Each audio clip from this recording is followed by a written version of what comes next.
Kangmina checks her phone signal. Standing atop XX building, Kangmina notes that her 30-second test is about to begin. Mina stares at her phone, concluding that she has no last words to leave before she jumps. She steps off the roof hedge. Mina jumps from the roof ledge, plummeting toward the city streets. She exhales sharply during her fall. Streaks of light follow Mina as she teleports rapidly between skyscrapers. She crashes into the distant ocean. Mina surfaces from the water and notes that the result is great. Her attention is taken by a sudden, heavy splash sounding as she coughs violently while struggling against the waves. Mina pants heavily as she stumbles through the surf toward the dark beach. Her phone indicates she has reached a beach in Taeangun, setting a new record for her ability. Despite being completely soaked, Mina smiles broadly and celebrates her successful test. Sparks begin to fly from Mina's wet sneakers. Her attention is taken by a sudden, quick gasp sounding as she teleports directly into her home's shower. She turns on the shower faucet. Water pours from the shower head. In the kitchen, a brown-haired woman wonders about the sudden noise she heard. Mina's mom asks when she came in and if she was trying to surprise her, while Mina apologizes and her mom wonders where she was sneaking off to. Mina explains that she felt stuffy and went to see the ocean, but her mother dismisses the claim and tells her to hurry up and eat dinner. Over a spread of food, Mina's mom reminds her that this weekend is the anniversary of her father's passing and tells her to greet his colleagues properly. Mina agrees to her mother's request as they eat dinner together in the kitchen. Mina tells her mother not to cry again, though her mother feigns ignorance of the sentiment. Mina eats in pensive silence. A painful memory begins to surface. Mina recalls the day her father was stopped and her desperate need to see the culprit's face. She remembers her mother being restrained while screaming for revenge in front of her. City lights reflect in her glasses. Mina stands on the rooftop again, preparing for today's test. Mina streaks through a night sky. While zooming over the city, Mina observes that her movement ability has a cooldown of approximately 1 to 2 seconds. Sitting on a steel beam at a construction site, Mina considers the two important tests she still needs to perform. An unexpected reaction jolts her body. Her body teleports back to its starting location with a violent impact against the metal floor. Mina winces in pain, noting that being forced back to her original position feels like her whole body has been beaten. Stacks of cash fill her thoughts. Mina recalls a test where she stole a massive amount of money from a vault, noting she could take up to 5 billion won. Back at her desk, Mina notes that she returned the money immediately because reckless greed ends poorly. Walking to school, Mina decides that using her ability for commuting is too dangerous and that she cannot use her powers freely.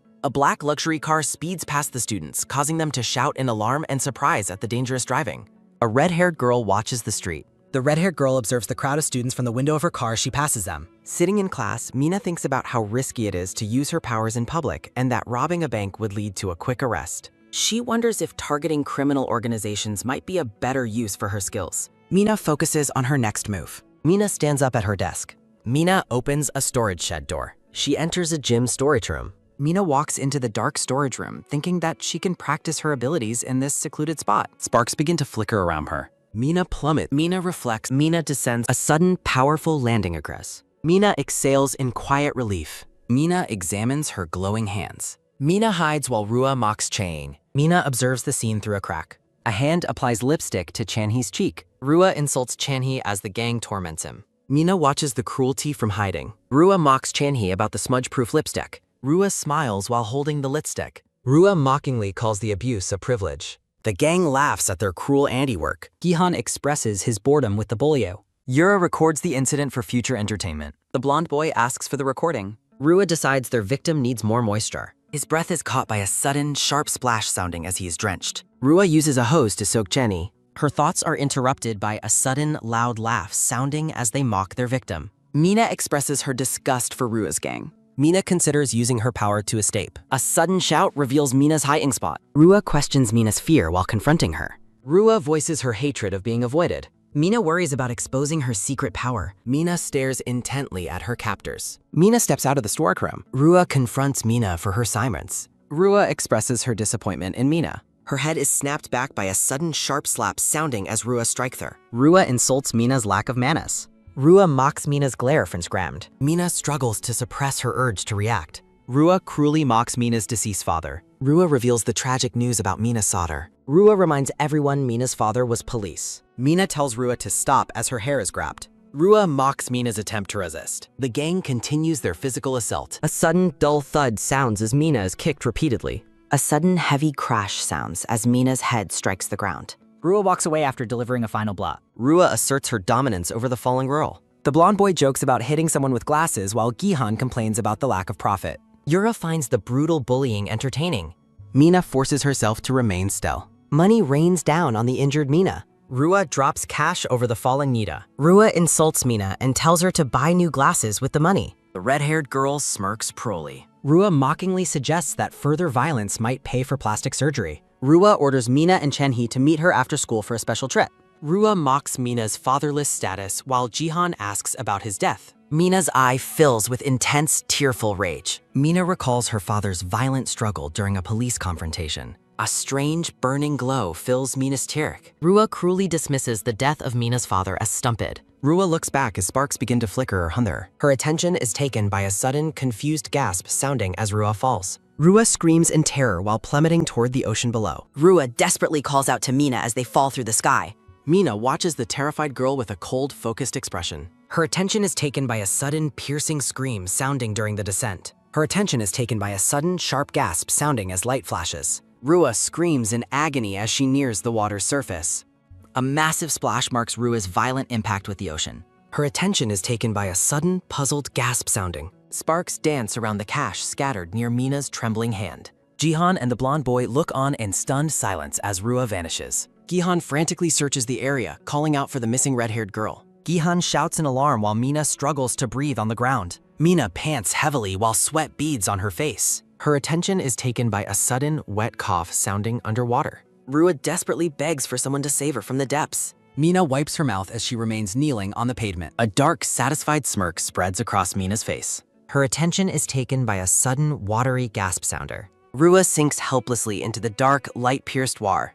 Her attention is taken by a sudden, shaky gasp sounding as a voice questions Mina's actions. A young, blood-spattered Mina stands alone, attempting to explain herself to her father. Young Mina weeps over the body of a dead black wolf, blaming Duri for a tragedy. Mina remembers the wolf, Duri, killing her beloved pet rabbit, Senna. The young girl prepares to confess her act of vengeance. Mina justifies punishing the wolf for its crimes as her eye fills with tears. Her attention is taken by a sudden, desperate gasp sounding. Rua flails her arms in a frantic attempt to stay afloat. Her attention is taken by a sudden, wet splash sounding. Rua is pulled back down into the deep blue ocean. Her attention is taken by a sudden, sharp gasp sounding from Mina. Mina reels from the realization of what she has just done. Mina's mind fills with the image of Rua drowning in the ocean. Mina fears that her impulsive act may have killed the girl. The boys confront Mina, demanding to know where Rua went since she was just there. Chan-hee trembles against the wall while the others search for Rua. Mina puts on her broken glasses, realizing no one saw the teleportation. Her attention is taken by a sudden, nervous gasp sounding from Chan-hee.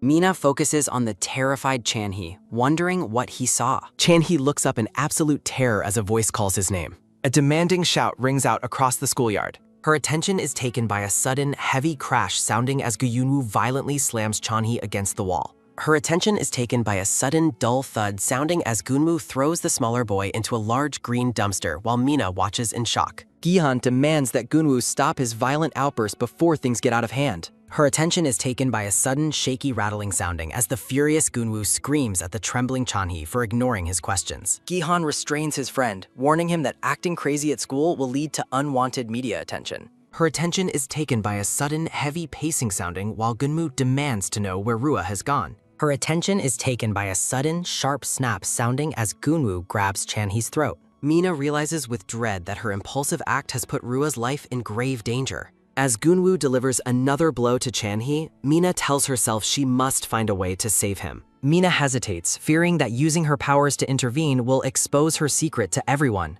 The bullies are suddenly startled by an unexpected presence. Her attention is taken by a sudden, quiet rustling sounding, while Mina observes the scene from her hiding spot. Mina glares at the gang, identifying them as absolute trash. A powerful command to stop interrupts Gyunwoo's attempt to kick the fallen boy. Mina watches the newcomer with intense focus. The bullies turn in surprise to face the source of the interaction. The homeroom teacher, Mr. Jung, demands to know what Gyunwoo and Gihan are doing inside the school. Gihan quickly puts on a fake smile and claims they were just helping Chan-hee after he accidentally fell. Mina feels a wave of relief, realizing the teacher's presence might allow her to escape the situation.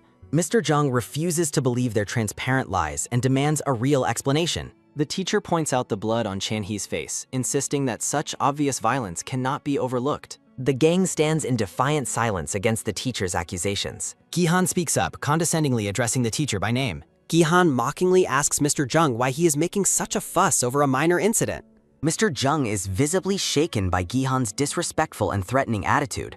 Gihan notes that running into the teacher was a fortunate occurrence. Gihan leans in and demands to know when the teacher plans to repay his massive debt of 50 million won. Gihan continues to mock the teacher's lack of intelligence and awareness in front of the students. Gihan cruelly remarks that the teacher's stupidity is the reason he fails at every investment. Mina remembers hearing rumors that Mr. Jung lost everything after making a disastrous investment in cryptocurrency. Mina notes that the teacher appears to have lost all his pride and spirit. Her attention is taken by a sudden, heavy padding sounding as Gihan mockingly tells the defeated teacher to go away and not cry. Gihan shifts his tone and asks the teacher if he knows where Rua is. Mina watches the cruel manipulation from the sidelines. The teacher explains that Rua's grandmother, the chairwoman, called the school because she was unable to contact the girl. Mr. Jung states he was looking for the gang specifically because they are Rua's constant companions. Her attention is taken by a sudden, quick movement, sounding as Jahan looms over the teacher. Gihan insults the teacher's age and intelligence with a cold smirk.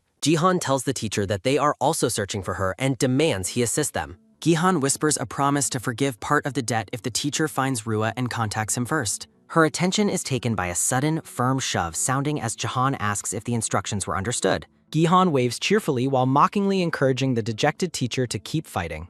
Gihan's expression turns serious as he realizes the trouble they are in. Jihan declares that something has gone wrong and orders the others to claim they never saw Rua today. Yura agrees, realizing they must deny that Rua disappeared while they were together. Gunmu points toward Mina and Chanhee, asking how they should handle the witnesses if they decide to talk. Gihan stands over the cowering Chanhee to deliver a final warning. Gihan threatens Chanhee to keep his mouth shut, warning him that he will hunt him down if he speaks. Her attention is taken by a sudden, sharp gasp sounding as Gihan looms over the terrified Chanhee, demanding a clear answer. Mina watches in silent contemplation as the battered boy hangs his head in defeat. Gihan delivers a final threat, warning that any further interference with Chanhee will result in death. The bullies walk away while dismissively wondering if Rua's disappearance is merely one of her cruel jokes. Mina's focus narrows as she mentally calls out to the missing girl. The scene shifts to a memory of both girls plummeting toward the ocean's surface. Mina concludes that Rua must surely be dead by this point. The black-haired girl stares ahead with a cold and detached expression. Mina imagines a smiling Rua while acknowledging to herself that she has committed a murder. Her wide eye reflects an intense, flickering resolve through her shattered glasses. The scene returns to the schoolyard where Chanhee stands alone and broken by the dumpsters. The boy's face is a mangled mask of blood and bruises following the assault. Mina looks back at her classmate with an unreadable, piercing gaze. The narrative shifts to a nighttime cityscape identified as being in the Philippines. Her attention is taken by a sudden, heavy panting sounding as a man's eye is seen in extreme close-up. A middle-aged man in a floral shirt screams in absolute terror, begging for an explanation. The man desperately offers billions of won in a futile attempt to buy his life. A tall, scarred man in a suit stands over the carnage holding a blood-drenched axe. The assassin coldly informs his victim that he has already been paid to complete the kill. The victim continues to wail, promising even more money to whoever hired the hitman. The dying man pleads with the suited assassin, calling him teacher as the blade is raised. The scarred man prepares to deliver the final lethal swing. Her attention is taken by a sudden, sharp slice sounding as the blow lands in the dark alley. The assassin looks down at the corpse and decides to finish his workday early. He answers a personal phone call, mentioning that today is his daughter's birthday. Close-up on the assassin's face shows a man deeply weary of his violent profession. The suited man stands motionless amid a pile of bodies in the narrow alleyway. Her attention is taken by a sudden, weary sigh sounding from the scarred man. A blood-stained hand holds a smartphone currently calling a contact labeled My Daughter. Rua's body floats face down in the calm, sunlit water of the ocean. The girl continues to sink slowly into the deep, light-pierced blue abyss. The phone call fails to connect and is redirected to a voicemail recording. The father looks disappointed, assuming his daughter simply has no interest in speaking with him. Her attention is taken by a sudden, heavy thud sounding as the man walks away from the scene. The assassin wonders if his daughter will ever agree to finally meet him. Rua remains adrift in the vast ocean as the current pulls her further away. 2 days pass as the disappearance of the powerful Chaebol granddaughter shocks the entire country. Mina walks to school through a crowd of students, noting that the expected media circus never happened. The school corridors remain eerily quiet following the girl's sudden vanishing. Mina sits at her desk, staring blankly as the rest of the class continues as normal. The girl maintains a calm, focused expression as she adjusts to the silence. Her attention is taken by a sudden quick tap sounding on a phone as Mina realizes no one knows the truth. Gihan and Yura panic, realizing the immense trouble they are in if Rua isn't found. Jihan's eyes widen in fear as the pressure of the situation begins to mount. Gihan shouts in desperation, claiming they will all be killed if Rua remains missing. Her attention is taken by a sudden, light rattling sounding as Gihan scrolls through a series of threatening text messages. The bullies gather by the lockers, overwhelmed by the realization that Rua has truly vanished. Jihan turns to a blonde-haired boy and asks if he is talking to his brother. Jihan demands to know if any new information about Rua's whereabouts has surfaced. Gunwoo breaks down in tears, admitting he has beaten everyone he met, but still found no trace of her. Her attention is taken by a sudden shaky sniffle sounding as the blonde-haired boy breaks down over a threatening phone call. Gihan's eyes widen in sheer terror at the mounting pressure. Her attention is taken by a sudden firm thud sounding while Gihan reassures his trembling friend. Yura warns that they are all trapped together in this mess. The blonde-haired boy rejects the metaphor with literal confusion. Gihan admits his feelings for Rua were his only motivation. The blonde-haired boy refuses to clean up their mess. Yura mockingly questions his sudden change of heart. The boy with the piercing dismisses their history as meaningless.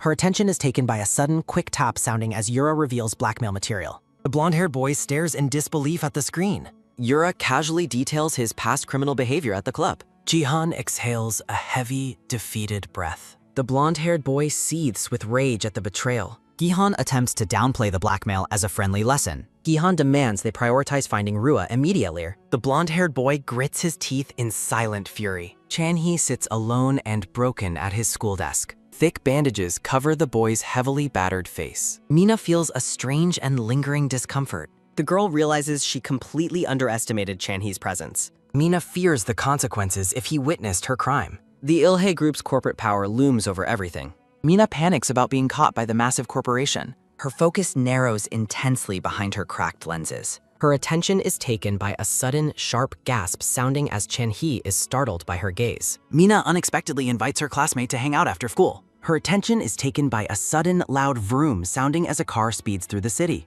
The scarred man answers a business call while driving. The black-haired driver reports a successful mission cleanup. Neon lights blur past the dark vehicle in the Philippines. The black-haired girl monitors the manager's distracted reaction. The assassin notices something unsettling on his phone. He observes his daughter's silent social media profile. The black-haired girl questions his sudden lack of focus. The father worries about the missing birthday party updates. The driver mocks his habit of stalking his own daughter. The manager senses something is terribly wrong with her. The black-haired woman gives calm directions for the route.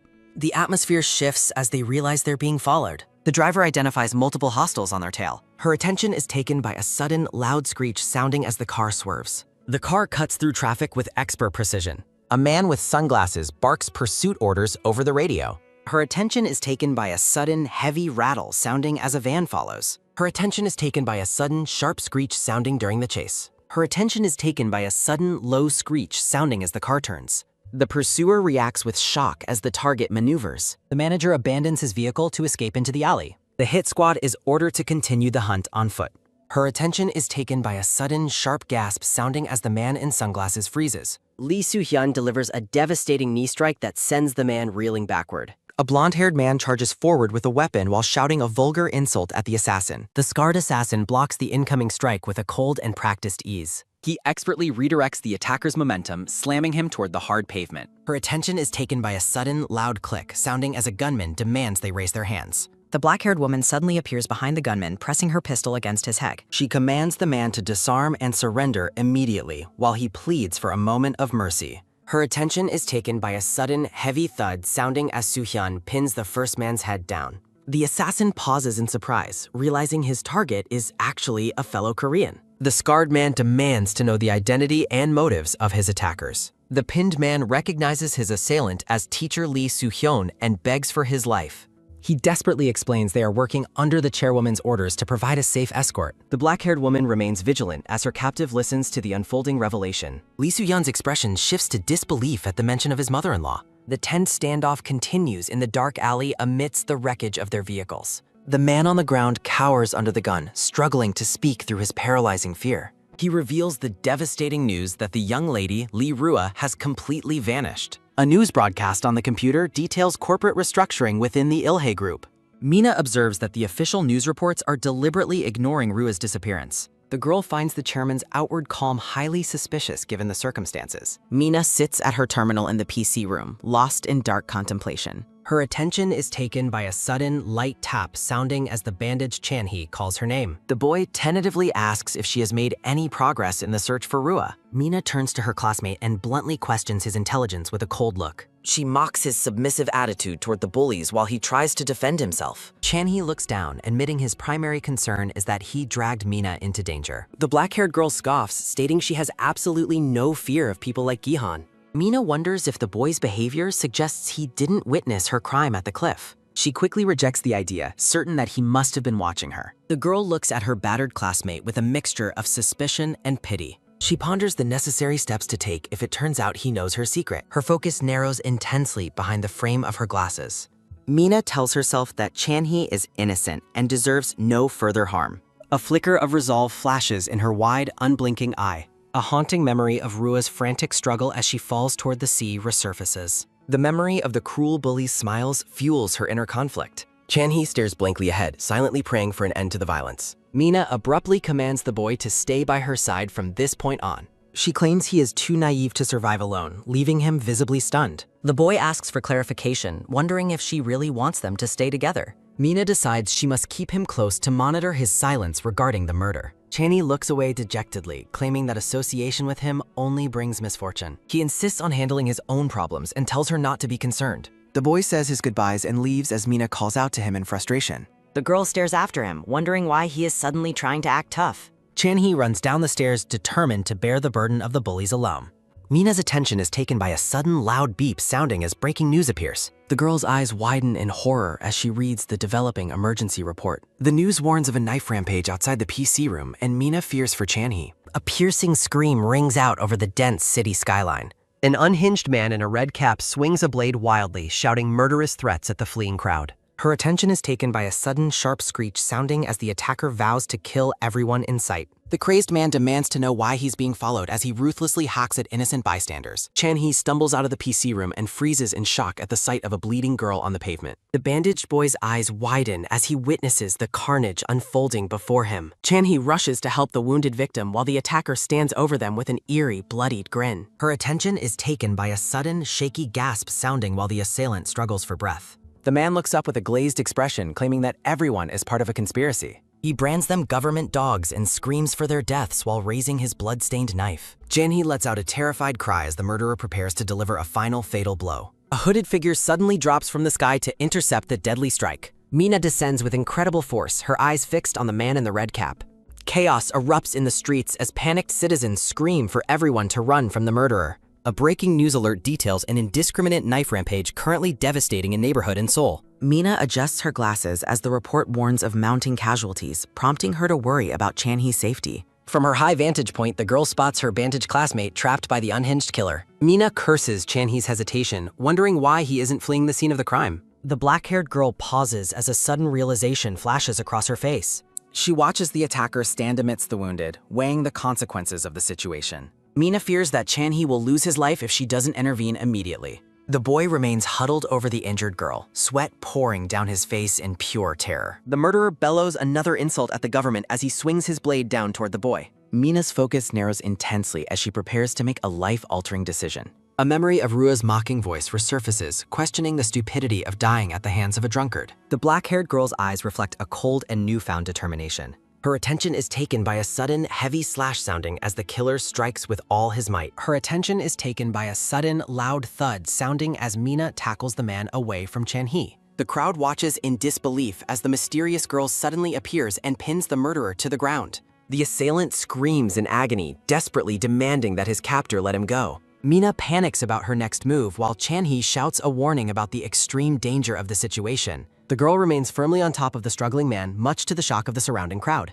She stares directly at the bloodied blade, her expression unreadable behind her glasses. A massive burst of energy erupts, launching Mina and the murderer high into the evening sky. Chan-hee gazes upward in total shock as the two figures vanish into thin air. The murderer screams in terror as they soar high above the sprawling urban landscape. Her attention is taken by a sudden loud wail sounding as the man falls toward the highway below. Mina realizes she acted without thinking and frantically tries to decide her next move mid-air. She concludes that she must find a secluded location far from witnesses to resolve the conflict. The terrified man flails his arms, begging Mina to release her grip on him. The two figures tumble through the dark sky as the city lights blur beneath him. Mina looks at the fresh blood on her hand with a mixture of shock and revulsion. She lets out a soft breath as she maintains her hold on the falling color. The girl's eyes remain wide and unblinking, reflecting the moonlit city below. A dark and monstrous silhouette appears, mirroring the killer's savage intent with its own blade. Mina stares at her blood-stained fingers, seemingly unable to process the violence. The attacker continues to fall through the air, still clutching his weapon with desperate strength. The black-haired girl gazes upward with a look of stoic resignation. Her attention is taken by a sudden, low whistle sounding as they plummet toward the ground. Mina's face is cast in shadow as she prepares for the final impact. Her attention is taken by a sudden, heavy crash sounding. The panicked crowd watches in horror as a body falls from above. Civilians scream that the dead murderer has finally fallen to the pavement. Officers hold the crowd back while asking the student if he is injured. Her attention is taken by a sudden, loud thud sounding. Mina gasps for air beneath her hood while struggling to comprehend her actions. The black-haired girl realizes with horror that she has killed someone. She stares at her trembling hand, which is stained with the killer's blood.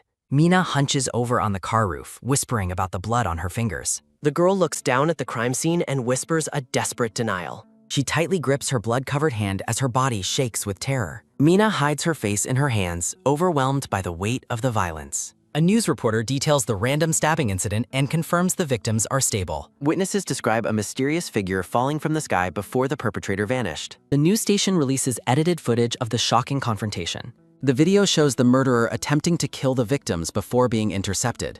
A hooded figure suddenly tackles the attacker away from the injured students. The footage cuts out as witnesses wonder where the pair disappeared to. The reporter explains that the perpetrator fell from the sky and died on impact. Chairman Huang watches the broadcast while hearing that the police are questioning witnesses. Her attention is taken by a sudden, sharp crack sounding. The tattooed man laments that Rua's disappearance has caused his investments to crash. Chairman Huang demands to know who started the rumors about his financial liquidation. He asks his gathered subordinates why he ever bothered to invest in them. The man dismisses the failures of his subordinates while they sweat in fear. A memory of Li Rua, the primary heir of Ilhe Group, resurfaces. Her attention is taken by a sudden, low hum sounding. A guard pins a screaming subordinate to the ground as a warning to others. A young woman gasps in pure terror as she watches her colleague suffer. The man pinned to the ground begs the chairman to wait a moment. Huang stands over him, stating he always wanted to mimic movie villains. The terrified subordinate screams for the chairman to stop while promising full compensation. Her attention is taken by a sudden, soft clink sounding.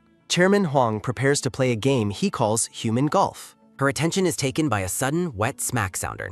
The other subordinates watch in silent horror as the club strikes their peer. The man on the ground cries in agony as blood flows from his ear. A close-up reveals the blood-stained head of the golf club. Huang mocks the victims while the subordinate claims he still manages Rua's businesses. The chairman looks down with a cold and curious expression. The bleeding man promises that secret businesses can quickly recover their lost funds. Chairman Huang leans on his club and commands the man to tell him more. Her attention is taken by a sudden light patter sounding. Mina stands alone in the rain behind the yellow police line.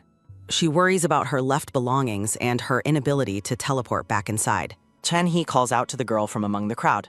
The bandaged boy returns the girl's bag, asking for confirmation that it belongs to her. Mina looks at her classmate with wide eyes, stunned by his presence. She gives a quiet thanks while he explains he grabbed it before the cordon. The girl looks at him coldly and asks if being a gopher is simply his nature. Mina stands stoically in the rain. Mina apologizes to her classmate, admitting she made a mistake. The bandaged boy reassures her that everything is fine. Mina turns to him and asks how he performed such a feat. The black-haired girl stares back with a questioning look. Her attention is taken by a sudden, rushing wave sounding. Two children build a sandcastle on a sunny beach. Her attention is taken by a sudden, rhythmic splash sounding. The young boy stares in shock at the changing tide. A red-haired girl drifts beneath the surface of the water. The children watch helplessly as Rua floats in the ocean. An overhead view reveals the brutal crime scene below. Mina watches the investigators while standing behind the police tape. The classmates stand together in the rainy street. The black-haired girl looks away in silence. Mina feigns ignorance, asking what he means. Chen-hee chases after the girl, calling out her name. The boy continues to run through the puddles. Mina demands to know why she is being followed. The boy hesitates before speaking Kar. He asks about her injury while she inspects her bandages. Chan-hee recalls her bravery during the confrontation with the killer. He realizes that she was the mysterious figure from earlier. The boy compares her actions to a previous incident. Mina's eye widens in shock at his words. She panics, wondering how to handle his discovery. Chan-hee contemplates the absurdity of what he witnessed. The girl pauses, reconsidering her next move. Mina worries about the bloody knife the police took as evidence. The girl realizes Chan-hee is the only one who can identify her. The boy senses a sudden change in her demeanor. Chan-hee gasps in confusion as Mina questions his next move. Mina cold-bloodedly admits to killing both individuals. She addresses him directly as he stands in shock. Mina approaches him, questioning his intelligence. She mocks him for openly admitting he witnessed the crime. Mina reminds him that he is confronting a killer. The girl stares intensely into her classmate's eyes. She grips his shirt firmly with her bandaged hand. The scene transitions to the dark waves of the ocean. The two students share a moment of intense tension. Mina looms over her terrified classmate in the shadows. Mina suddenly bursts into a fit of wild laughter. She continues to chuckle at the absurdity of the situation. The black-haired girl smiles and promises she won't kill him. She admits that taking his life is not an option. Mina turns and begins to walk away from them. Mina notes that he would already be dead if she were a murderer. The bandaged boy is left alone in the ring. Mina sprints away, her breathing heavy from the encounter. Mina gazes down in silent despair. The bandaged boy shouts a thank you. Chan-hee shouts that she saved him twice, both from the dangerous Rua and the killer. She continues walking through the rain. Mina's face flushes with sudden emotion. They stand apart in the rain. The black-haired girl denies her involvement. She looks back with wide eyes. The girl sprints through the rain.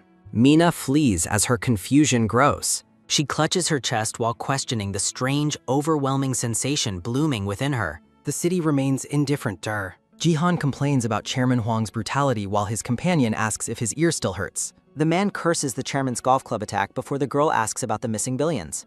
Gihan recalls the chairman's threat to sell his blood if the massive debt isn't paid within a week. He rages against the missing Rua for persuading them into crypto before disappearing with the funds. The injured man grumbles that Huang Genwu should have bought them more time to recover. The large man asks about bailing. Gihan asks Yura if her incriminating photos of Ginwu with young women ever serve their purpose. Gihan looks down in deep thought. He screams that he is the only one who suffered, while his companion tries to defend Gunwu's efforts. The man trashes the room in a rage as Yura screams for him to stop. Gunwu enters the room and tells Gihan to stop acting out and wasting the expensive alcohol. Gihan turns toward the blonde newcomer.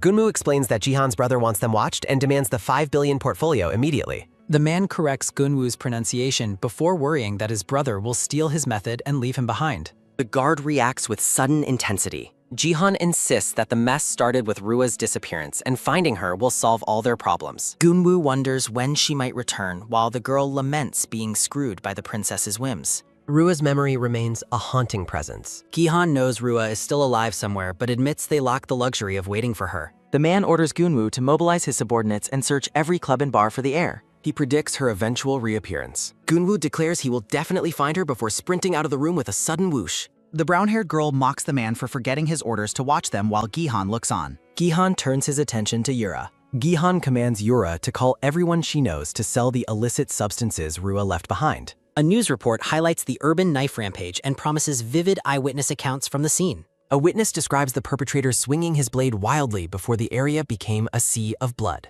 The broadcast reports on the intense public interest regarding the unidentified hero who stopped the crime. Women on a news segment wonder if the savior was really just a person wearing a field jacket. Mina watches the report claiming that 2 or 3 more people would have died without her intervention. The news details how the tragedy struck just as students were heading home for the day. Mina lies in her bed while listening to the reporter emphasize how close they came to a total tragedy. A witness on the television bluntly states that the murderer deserved exactly what happened to him. The boy's grateful words haunt her. Mina's expression shifts towards sudden clarity. A mysterious smile plays on her lips. The reporter explains that the authorities are remaining silent about the identity of the mysterious savior.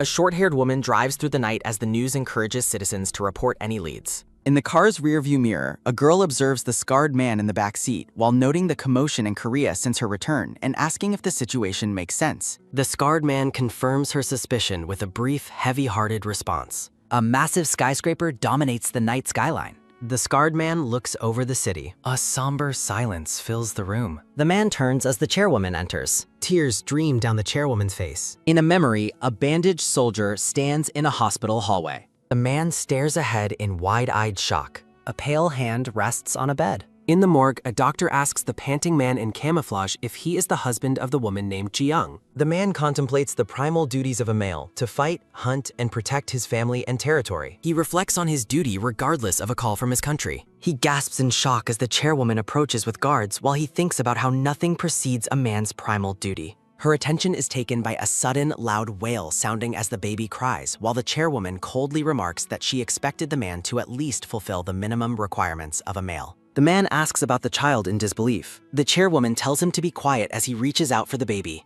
The woman declares that the sleeping baby's name is Lee Rua. She presents her granddaughter, born to Jiyoung, to the surrounding guards. The chairwoman asserts that the child is the heir to the Ilhe group and has no connection to trash like him. The guard sees the man as the woman demands to know where he was when his wife was dying. She stares into his eyes with intense hatred. The chairwoman insults him as he struggles against the guard's grip. The man breaks down into a ragged sob. Her attention is taken by a sudden, loud scream sounding through the dark. In the present, the scarred man wonders if 16 years have truly passed since that day. The short-haired girl watches from the doorway as the man faces the past. He thinks about meeting her for the first time. The man looks down at the body on the gurney and calls out to his daughter. He gazes at Rua's scarred face and whispers her name. Through the glass, the chairwoman announces that the identification of the body is complete. The short-haired girl looks toward the chairwoman with concern. The girl remains silent and nervous. The chairwoman's face is a mask of grief. The man laments being absent throughout her birth and school years. He bows his head in deep sorrow. He places a hand on Rua's head and apologizes for not being by her side at the end. Her attention is taken by a sudden, rhythmic click sounding as the chairwoman walks into the morgue. The chairwoman clarifies that her reason for summoning him was not based on his status as Rua's father. The man looks back at her silently. The woman acknowledges him as the greatest assassin in the world. She orders him to find those responsible for Rua's death and bring her their heads, but he interrupts her. He denies being her subordinate and states that he is now acting for himself. Her attention is taken by a sudden, soft drip sounding as the man's tears fall onto Rua. The man weeps as he vows to finally attempt being a father for the first time. A notification reports that it is the 5th day of Lee Rua's disappearance and questions her absence from school. In the classroom and halls, students gossip about whether Rua went abroad or why her associates are also missing. A student expresses relief at Rua's absence and wonders if she died somewhere. The girl with dark hair and glasses walks through the crowded hallway. A sinister smile spreads across the girl's face. The black-haired girl reflects on the unforgivable weight of her actions after taking 2 lives. The school hallways are filled with the sounds of students laughing and enjoying the day. Mina stands amidst the crowd while noting how happy everyone seems to be. Her attention is caught by the sight of her classmate in the distance. Chan-hee waves enthusiastically and offers an awkward greeting to Mina. Mina observes his cheerful expression and assumes it is a direct result of Rua's sudden disappearance. The boy's expression falters into a look of quiet shame. He offers a small, tentative smile. Mina watches him while thinking that her decision to kill the red-haired girl was the right one. The girl tells him to stop acting familiar as he asks why she's being so cold. Mina turns back and asks if he has forgotten she is a murderer or if he is simply not afraid. Chan-hee shouts a desperate denial of her accusation. He clarifies that he only wanted to express his gratitude for what happened the day before. The bandaged boy admits he wants to find a way to repair for her help. Mina mockingly compares him to a bird from a fable while he insists his gesture doesn't need to be grand. Chan-hee exclaims that he just wants to be helpful and suggests buying her a can of black coffee. He explains that a lack of sleep has left his head foggy and a drink would make him much happier. Mina dismisses the triviality of the request and threatens to leave if he doesn't want to follow through. The boy excitedly promises to buy the drink from the store immediately. Mina calls for him to wait as he sprints down the hallway in a hurry. She watches him go while wondering if serving others is simply his natural state of being. Students gather around the vending machines during their break. Ki-han stands near the machines while focused on his phone. Her attention is taken by a sudden metallic clatter sounding as a drink drops into the bin. Chan-hee hums a happy tune while holding the 2 cans of coffee he just purchased. He suddenly stops in his tracks as his expression shifts to shock. Gi-han greets Chan-hee before greedily noting his craving for the caffeine the boy is holding. Chan-hee looks up at the 2 men looming over him in the hallway. Gi-han assumes the drinks were for him while the boy can only offer a weak, defeated response. The man leans in and asks the terrified boy if he has made any progress in searching for Rua. Chan-hee trembles while insisting that he truly has no information about her whereabouts. Gi-han stares into his eyes and accuses him of not even bothering to look. Gi-han suggests they move to a more private location for a conversation as Gyunmoo seizes the boy. The blonde man effortlessly flips the student through the air. Her attention is taken by a sudden, heavy thud sounding as the boy is slammed onto the roof. Chanhee groans in pain while clutching his head on the ground. Ginwoo mocks him for flying, while Gihan asks why he insists on making his own life so difficult. Gihan demands to know Mina's location after ordering her to help with the search, but the boy denies knowing anything. Chanhee struggles to his feet and weakly suggests that the two of them should look for her themselves. Jihan looks back with a chilling smile and asks the boy to repeat himself. The man mockingly uses his injured ear as an excuse for not hearing the boy's defiance. Jihan maintains a cold, predatory stare. The scene is blurred by sudden, violent motion. Kunmu dangles the boy upside down while Gihan continues to taunt him about his hearing. Gihan warns him that failing to find Rua means he will be forced to endure their company indefinitely. The boy weeps blood while lamenting the misery he faces without Rua's presence. Chanhee looks up and tells the two men that they're absolutely nothing on their own. Gihan revokes his mercy and orders Gunmu to humiliate the boy by stripping him as Gunmu lunges forward. Chanhee screams in terror as the large man swings him around by his legs. Jihan is suddenly distracted by something on his phone while his companion continues to torment the student. Gihan calls for Yura and asks for an update on her progress. The brown-haired girl confirms finding the warehouse rule left behind and notes its impressive contents. Gihan orders the girl to stay on the line and wait for his instructions. Gunwoo laughs as Gihan explains they aren't done and orders Yura to photograph every corner for a future delivery. Gihan enters the building while Gunwoo ignores a muffled plea to stop his assault. Her attention is taken by a sudden, heavy thud sounding as Gunwoo strikes the boy. Gunwoo dangles the student in the air while admitting he doesn't enjoy the task either. The blonde man winds up a powerful punch. Gunwoo lands a devastating blow on his victim. Ginwoo mocks the boy's pain while Chanhee weeps over Rua's absence and his brother's bullying. The student is sent flying through air. Gunwoo screams for all of them to die. Mina appears on the rooftop and calls out to Guno. The man looks back at Mina and mocks her sudden arrival. Gunwoo blames Mina for the boy's suffering because she was hiding. The massive man towers over Mina while holding the beaten student by his shirt. Gunwoo notes the convenience of finding the girl he was searching for. Gunwoo stares at Mina with a cold slack. He asks if she also came to get beaten up. Ginmu questions if she actually managed to find Rua. He laughs while threatening to kill her with his own hands. Mina maintains a calm, unwavering stare. Gunwoo asks how many people she has trampled on throughout her life. Gunwoo seizes the girl and demands to know if she is listening to his lecture on punishment. The man continues to laugh and taunts her silence. Gunwoo laughs maniacally while overlooking the city skyline. Her attention is taken by a sudden, sharp cry sounding as Mina flips the man and promises him a unique punishment. Mina watches the man fall with a stoic expression. Gunwoo looks up with a face full of terror. Mina looks down from the ledge with a cold gaze. Her attention is taken by a sudden, loud wail sounding as the man screams in agony over his broken leg. Mina stares at the injured man and tells him he is being dramatic. Gunwoo screams in confusion while demanding to know where he has been taken. Mina names the location the Tower of Reflection as the man stares up in horror. Gunwoo gasps in shock at her words. Mina explains the abandoned building is the perfect place for him to reflect on his sins. Gunwoo glares up and dismisses her talk of sins as total nonsense. Mina jumps down toward the broken man. Her attention is taken by a sudden, heavy crunch sounding as Mina stomps on Gunwoo. Mina offers to let the man live if he reflects on his past sins. She demands a promise that he will live the rest of his life properly. Gunwoo glares at the girl and calls her insane.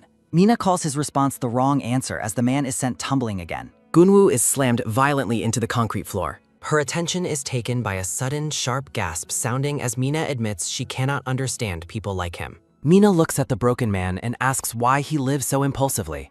She mocks his lack of foresight and asks if his brain lacks the concept of consequences. Gunwoo mocks Mina's intelligence and asks if she knows the identity of his brother. Mina gazes down at him with a dark, somber expression. Her attention is taken by a sudden, wet squelch sounding as Mina seizes the man's bloodied neck. Mina holds the blonde man over the construction site while labeling him both stupid and evil. Her attention is taken by a sudden, heavy crash sounding as she drops the man like trash into the building. Gunwoo lies broken and bloodied on the concrete floor. Mina stands over him and asks if he is finally regaining his senses. The blonde man weeps and offers a desperate apology for his actions. Mina leans in and specifies that his apology belongs to Chanhee rather than her. Gunwoo begs for his life and promises to obey any command she gives him. Mina sighs at his lack of understanding as the man suddenly attempts to kill her with a stone. Mina catches the weapon effortlessly while noting that her current approach is ineffective. She seizes the man again and orders him to die. Gihan stands in a stairwell while discussing plans to liquidate their assets on a phone call. The man shouts into the phone that they don't need Rua's permission to act. Gihan exhales a sigh of relief after ending the heated conversation. He enters the rooftop and searches for Gunwoo while spotting the unconscious student on the ground. The man grumbles about his partner's disappearance while touching his bandaged ear. Jihan pokes the fallen boy with his foot and demands he wake up. He continues to taunt the student while ordering him to get to his feet. Chan-hee groans in pain as Gihan asks for Gunwee's location just as a body falls from above. Her attention is taken by a sudden, massive thud sounding as the blonde man is slammed onto the roof. Gihan watches in frozen horror as his mangled companion lands at his feet. The man is splattered with blood as he stares at the wreckage of his partner. Chan-hee gazes at the gruesome sight with wide, terrified eyes. Her attention is taken by a sudden, sharp wail sounding as the student identifies the broken body. A close-up reveals the devastating extent of the blonde man's injuries. Gihan stands paralyzed by fear while losing control of his bladder. The student cowers on the ground and trembles in absolute shock. Chan-hee gasps for air while unable to process the violence he just witnessed. The boy looks up and spots Mina standing high above them on the rooftop structure. Mina looks down with a stoic expression and offers a mock peace sign. Chan-hee begins to weep uncontrollably as the reality of the situation sets in. A blinding flash of light suddenly engulfs the entire rooftop. Yura looks at a tablet and decides to target the 3 people most frequent on Rua's social media. Rua's father and Wanhari walk through the city while discussing the unlikely culprits. The man explains the impossibility of the kids being involved in such a massive teleportation event. He admits his lack of knowledge about Rua, but believes these 3 individuals hold the key. The man focuses his gaze and vows to find the truth behind Rua's death. Wanhari gazes at her companion with a look of quiet admiration. They walk through the autumn leaves as the man is labeled an avenger for his daughter. The woman watches him closely while lost in her own private thoughts. Wanhari thinks to herself that the man's resolve is incredibly cool. She reflects on this chance to heal her senior's wounded heart and vows to succeed. The girl enthusiastically promises to work hard on the investigation while the man looks back in confusion. Rua's father stops in his tracks with a puzzled expression. He focuses on something in the distance and notes the presence of the authorities. The man spots several police cars and an ambulance gathered at the school entrance. He stops the student and asks for an update on the situation at the school. The man listens intently as he is given the shocking news. Mina walks by and casually mentions that someone reportedly fell to their death. Rua's father stands near the girl while looking toward the scene of the tragedy. Mina turns back with a calm, unwavering stare. Rua's father stands on the street with a contemplative look on his scarred face. Mina walks past the man and Wanhari with a neutral expression as they continue their investigation. Rua's father pauses to watch the girl walk away while Wanhari asks if something is bothering him. As Mina disappears into the distance, the man reflects on how she appears to be the same age as his daughter. Inside the school, Wanhari presents her credentials to the administration and explains she is there on official business to meet with the faculty. A nervous man introduces himself as An Jung-ho, Rua's homeroom teacher, while an older faculty member looks on. Rua's father stands by the window with his back to the room, maintaining a somber and imposing presence. Wanhari maintains a polite but firm smile as she prepares to press the faculty for more information. Her attention is taken by a sudden, sharp gasp sounding as teacher An Jang-ho reacts with visible panic. Wanhari mentions the tragedy that occurred on the rooftop earlier that day while reaching for something inside her jacket. She places 3 photographs on the table and asks if the suspects, Kang Gi-han, Han Yura, and Hwang Gun-woo, are involved. The 2 faculty members are paralyzed by shock and begin to sweat profusely at the sight of the photos. Wanhari notes that one of the individuals pictured was the student found dead on the school roof. Rua's father turns his head slightly, casting a terrifyingly cold glare toward the cowering teachers. An Jung-ho trembles in absolute silence as the weight of the situation crushes him. Rua's father addresses the teacher by name, prompting a stuttered and fearful response. The scarred man looms over the terrified teacher and demands a comprehensive report on his daughter's school life. Close up on the man's face as he repeats his demand with an intensity that leaves no room for refusal. At the rental warehouse, Yura walks through the aisles of boxes while waiting for a response on her phone. The girl grumbles about Jihan's silence and admits she is frightened to be guarding the illegal stash alone. Her attention is taken by a sudden, massive bang sounding as the warehouse door is kicked open, causing Yura to scream. A battered and bloodied Gihan stumbles into the room while gasping for breath. Yura rushes over and demands to know why he hasn't been answering his phone and what happened to their partner. Gihan collapses in hysterics while screaming the news of Gunwoo's death to his shocked companion. Yura struggles to process the information as Gihan describes the impossible sight of their friend falling from the sky. The boy weeps into his hands while admitting he has no explanation for the nightmare they are trapped in. Jihan envisions the wrath of Ginsong and fears that his life is over regardless of what he does with the stash. Gihan orders the girl to help him move the product immediately so they can flee the city before they are caught. The boy loses his temper and screams at Yura to follow his instructions if she values her life. Gi-han's pocket vibrates with an incoming call from the very man he fears the most. Her attention is taken by a sudden, loud creak sounding as Gi-han realizes they are no longer alone in the warehouse. Gi-han freezes in terror as he sees Yura looking toward the entrance with an unreadable expression. A man in a white suit and sunglasses enters with a group of thugs and questions the location of their illegal goods. Gi-han stammers in confusion and asks how the boss managed to track them to their secret location. Yura reveals her betrayal with a gleeful smile and explains that her debts were cleared in exchange for her cooperation. Her attention is taken by a sudden, heavy thud sounding as Gi-han lunges at the girl only to be intercepted by a thug. The boss in the white suit seizes Gi-han and slams his head violently into the concrete floor. Gi-han lies bloodied and dazed while the boss mocks his pathetic attempt to scam his organization. The boss stands over his victim and demands the immediate return of his money while Gi-han begs for his life. Her attention is taken by a sudden, wet crunch sounding as the boss crushes Gi-han's face under his shoe for lying. One of the thugs informs the boss that they have successfully located the hidden stash. The boss looks toward the shelves with a grim expression while Yura watches the violence from a distance. The thugs open a bag filled with narcotics and remark on the staggering value and the audacity of the students. Her attention is taken by a sudden, sharp sounding as the boss continues to grind his heel into Gi-han's face. The man in the white suit is interrupted by his phone and complains about being bothered during business hours. The boss answers the call and greets Detective Joe, informing the officer that he is currently in the middle of a task. He stands over the broken boy and the cowering girl while maintaining a calm conversation with the police. Gi-han looks up with a shattered spirit as the reality of his total failure sets in. The boss calls for his subordinate, Manager Kim, to step forward and receive instructions. He orders his men to secure all the product while he prepares to depart for a brief visit to the hospital. The boss orders his men to keep Gi-han and Yura locked up in the warehouse. Yura pleads for mercy while claiming she is innocent and only recently discovered Gunwoo's death as the boss looks on.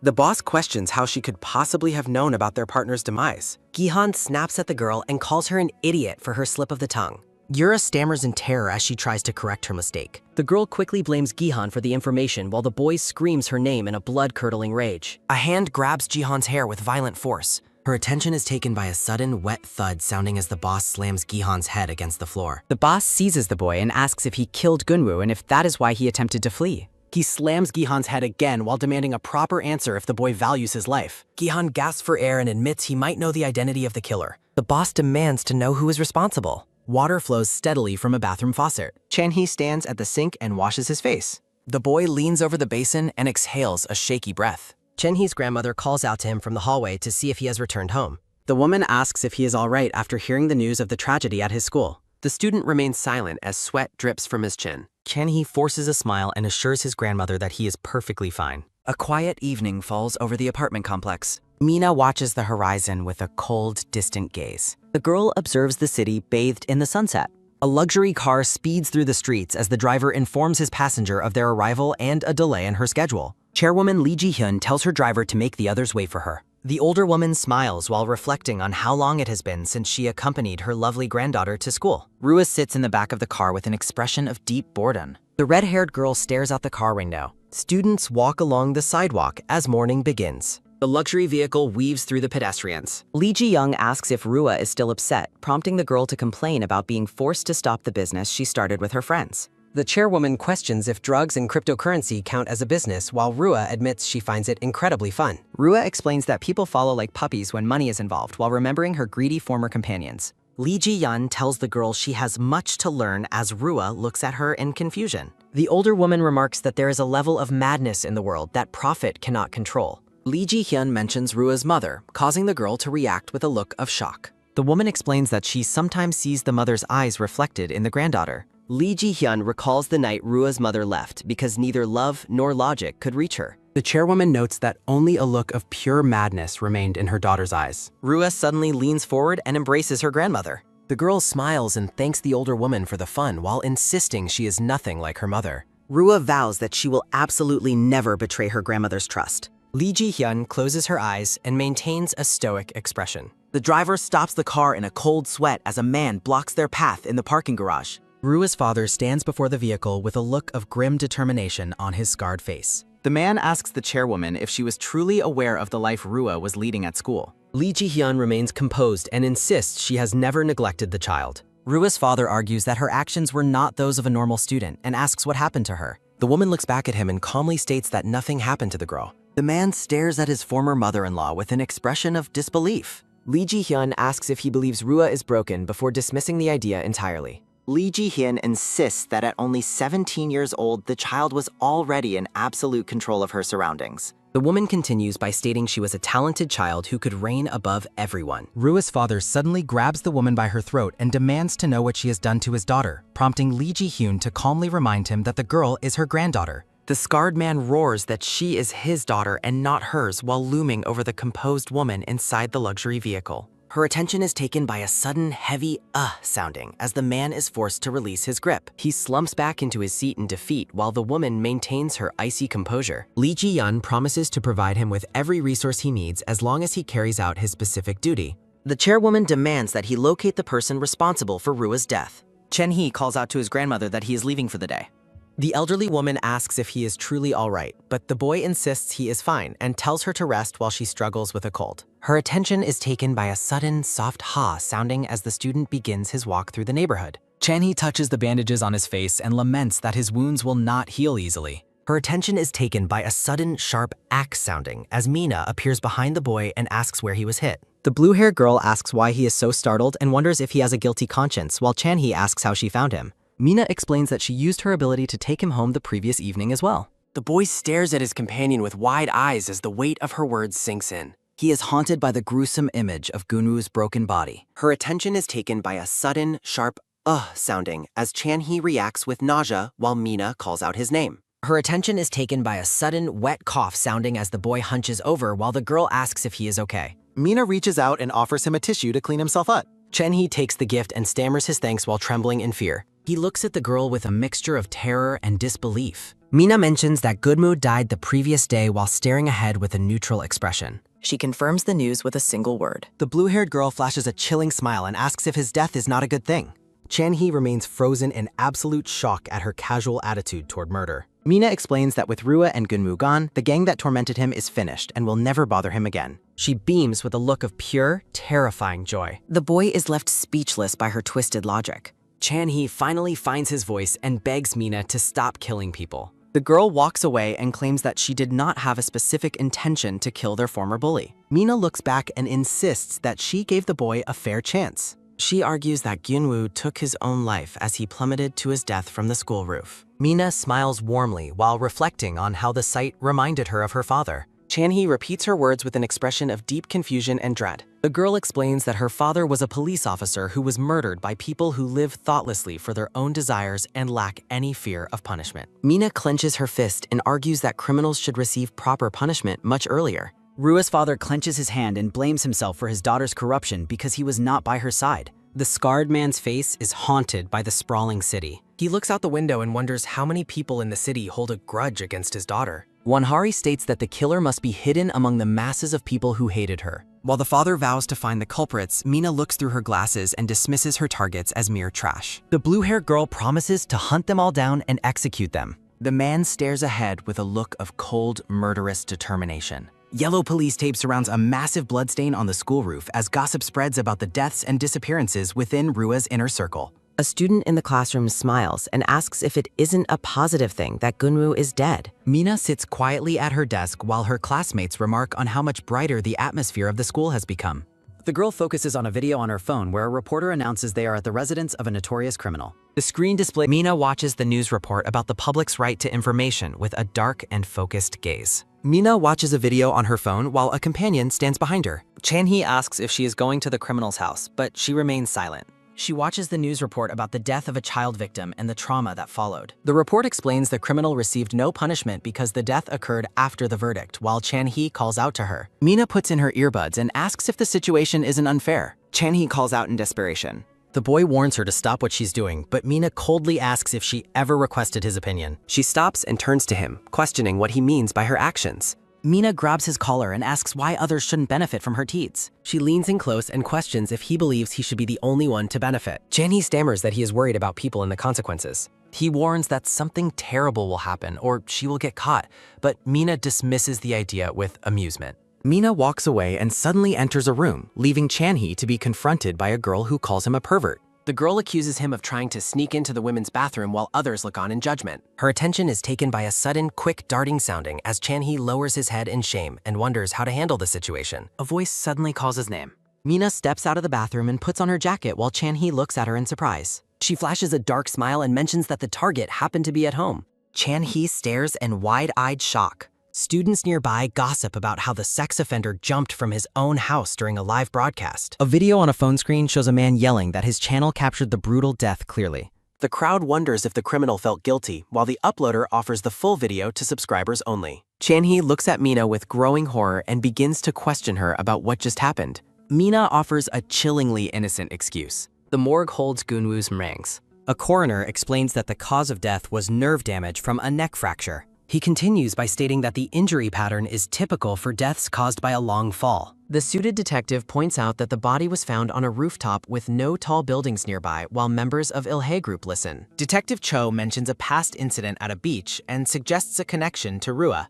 The short-haired woman dismisses the theory and claims to be a mere employee with no information. She looks at him coldly and suggests he remain a mere detective as well. Cho dismisses her comment with a smirk. He stares at the body on the table and admits he is very curious about the circumstances. Her attention is taken by a sudden low hum sounding as the woman watches him closely. She remarks that he seems to know quite a lot about the situation. Cho smiles and repeats that he is just a mere detective. Another officer enters and informs Detective Cho that the victim's family has arrived. Her attention is taken by a sudden, sharp huff sounding as a large man in a white suit and sunglasses enters the room. Cho identifies the newcomer as Hwang Gun-sung. Gun-sung stares in silent grief. Her attention is taken by a sudden, loud thud sounding as Gun-sung screams his brother's name in agony. He vows to kill those responsible for his brother's death while the officer confirms the identity. Detective Cho asks for his identity while the woman confirms he is Gunwoo's older brother. He clenches his jaw in fury. He towers over the detective and demands to know who they are. The man yells in Cho's face and asks if he was the one following his brother. Her attention is taken by a sudden sharp sounding as Gun-sung attempts to attack before being held back. Detective Cho's sunglasses reflect the chaos. Her attention is taken by a sudden, quick tap sounding as Cho tells the man to calm down and focus on his brother's funeral. A cry of despair echoes out. Her attention is taken by a sudden, loud qua sounding as Gun-sung roars in absolute agony. Her attention is taken by a sudden, soft pew sounding as Detective Cho dismisses the staff and reminds them of the favors he provided. Rua's father nods in agreement and prepares to depart with Wonhari. Her attention is taken by a sudden, low wooing sounding as the two companions stand in silence within the elevator. Wonhari notes that Gun-sung surprisingly failed to ask about the specific cause of his brother's death. The woman questions if they should keep a close watch on the grieving brother. Her attention is taken by a sudden, sharp ting sounding as the elevator reaches the first floor. Her attention is taken by a sudden, soft wooing sounding as Rua's father decides to investigate the man they just met. Chan-hee calls out to Mina as evening falls over the busy city. Her attention is taken by a sudden, quick dada sounding as Chan-hee rushes toward Mina and protests that her recent actions are wrong. Mina looks back and questions what specifically is bothering him. Mina mocks his plea for human rights and suggests he explain his logic to the criminal's victims. The boy shouts a desperate refusal of her twisted reasoner. Chan-hee questions her lack of remorse and warns her of the danger if she continues to kill. Her attention is taken by a sudden sharp pock sounding as Mina suddenly grabs the startled boy. The girl leans in and demands that he finish his sentence. Her attention is taken by a sudden soft coo sounding as Mina questions if he truly sees her as a villain. Chan-hee stammers in an attempt to clarify his meaning while she holds him tight. Mina flashes a chilling smile and offers to show him a true example of a villain. A massive white truck speeds past as Chan-hee calls out her name in confusion. The street is suddenly empty as the two students vanish in a swirl of golden light. Her attention is taken by a sudden, sharp sounding as Chan-hee reacts in terror while finding himself suspended high above the city skyline.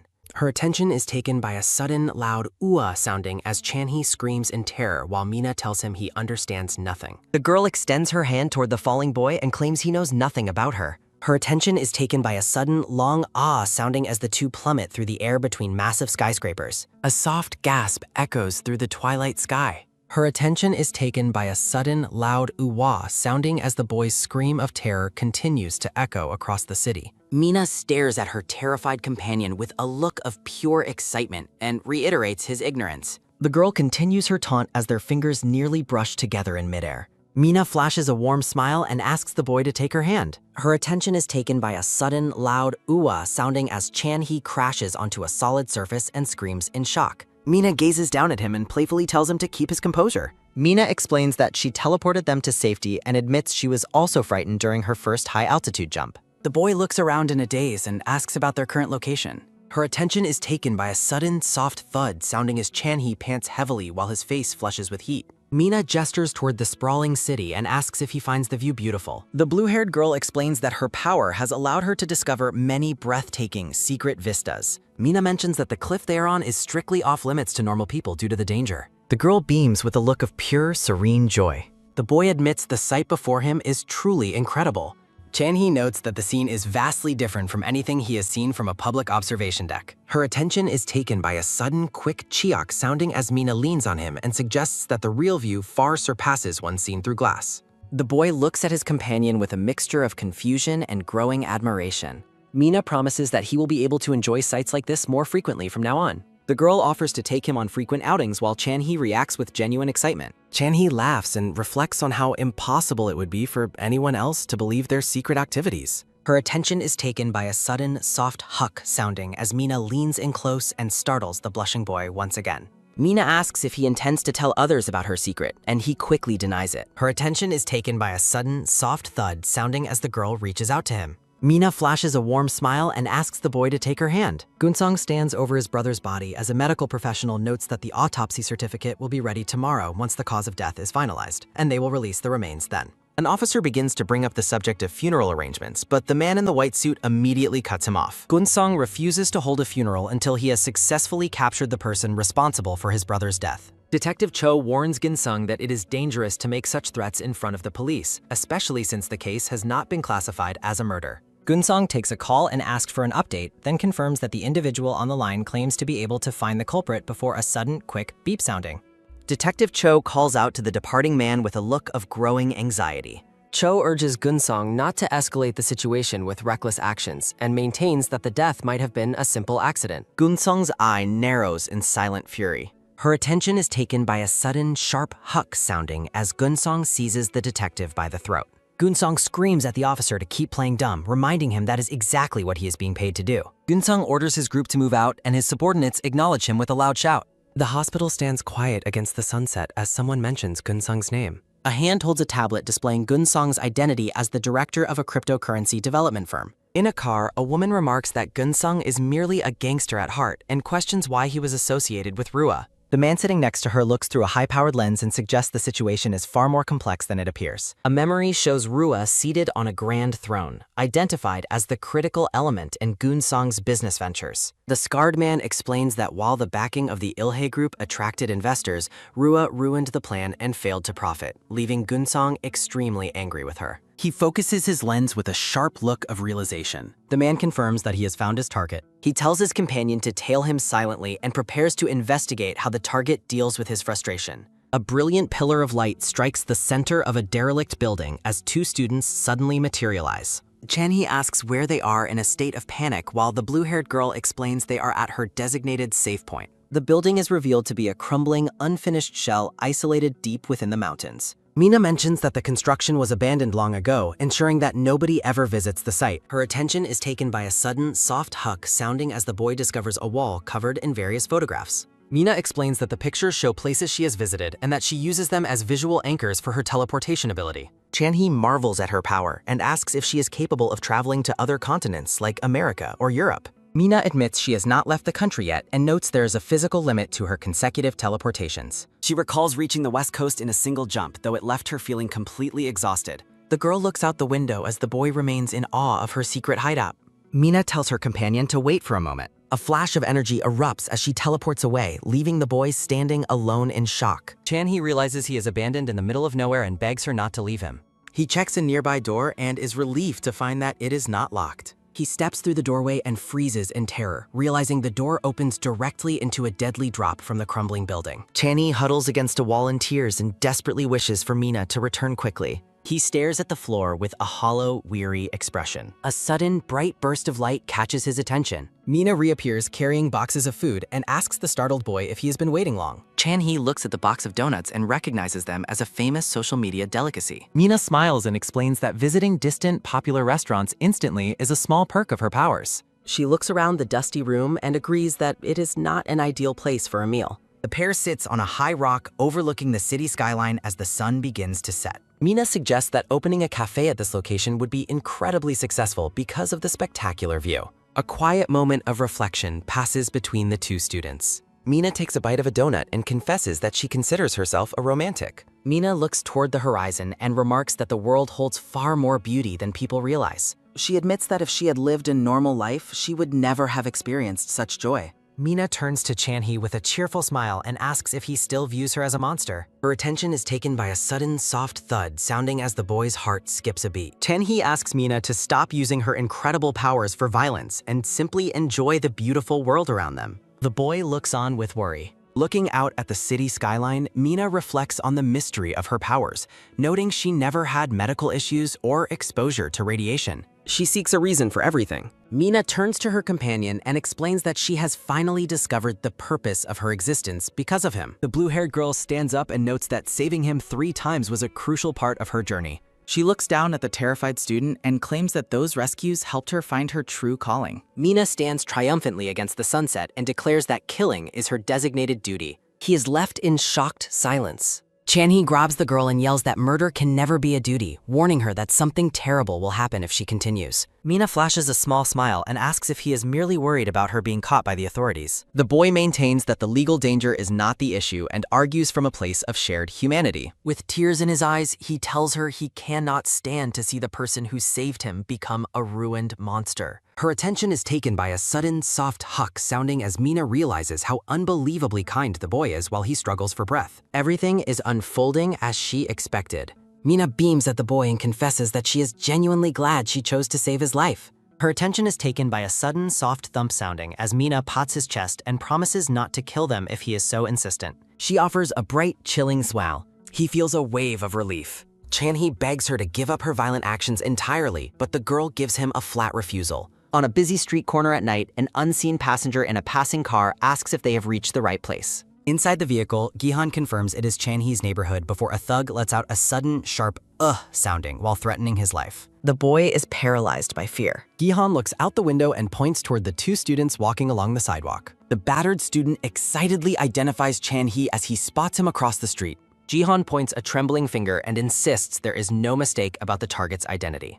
A dark truth is finally revealed. A memory shows Gunwoo alone on a rooftop as he brutally kicks an unseen victim. Back in the car, Gi-han is confused by the thug's dismissal of the important detail he just shared. Something catches her sharp attention. Her attention is taken by a sudden, sharp sound as the 2 students stop in their tracks and look across the street. The injured student appears before them. Chan-hee and Mina ask the bruised and bandaged Gi-han what happened to him as they stand under a streetlight. Gi-han glares at his classmate and accuses Chan-hee of being the one who murdered Gunwoo. Chan-hee reacts in shock to the accusation while Mina mocks Gi-han for talking nonsense after his beating. Gi-han screams at Mina to stay out of it and yells that Chan-hee's presence caused Gunwoo's death and nearly got Gi-han killed as well. The desperate boy points at Chan-hee and claims that everything that went wrong is entirely his fault. He rejects the impossible accusation. Mina steps in front of her companion and calls Gi-han a worthless piece of trash. The girl asks if she should throw him out like she did with Rua, leaving the boy speechless with terror. Mina's eye narrows as she mentions the name of the previous victim she disposed of. Her attention is taken by a sudden, loud crackle sounding as a massive thug tasers Chan-hee and grabs both students from behind. Her attention is taken by a sudden, soft slither sounding as Mina calls out in panic while the unconscious boy collapses. Silence falls over the dark mountains.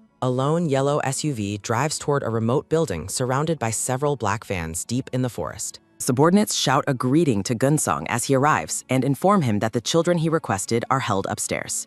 Her attention is taken by a sudden, heavy clock sounding as Gunsong enters the building and orders his men to secure the area completely. The kidnappers look down at their captive and notice that the student has finally woken up. Her attention is taken by a sudden, sharp sounding as Mina wakes up blindfolded and gagged while her head throbs with pain. Tied to a chair in a dimly lit warehouse, Mina wonders where she is as thugs with bats surround her and Gunsong approaches. Tied to a chair and gagged, the blue-haired girl struggles as she thinks of Chan-hee. Mina worries about what happened to the boy as he lies bleeding on the floor nearby. Gunsong stands over the fallen Chan-hee while surrounded by several of his subordinates. The man removes his sunglasses with a cold, focused expression. Gunsong turns toward the bandaged Gihan and demands to know what happened. Mina's eyes widen as she hears Gihan's name mentioned. Gunsong removes his white suit jacket while remarking that he understands his brother's flaws. He asserts that Ginwoo was not weak enough to be defeated by a boy like Chan-hee. A thug seizes Gihan by the shoulder and demands that the boy speak up immediately. Gihan points a trembling finger and screams that Chan-hee is the one responsible.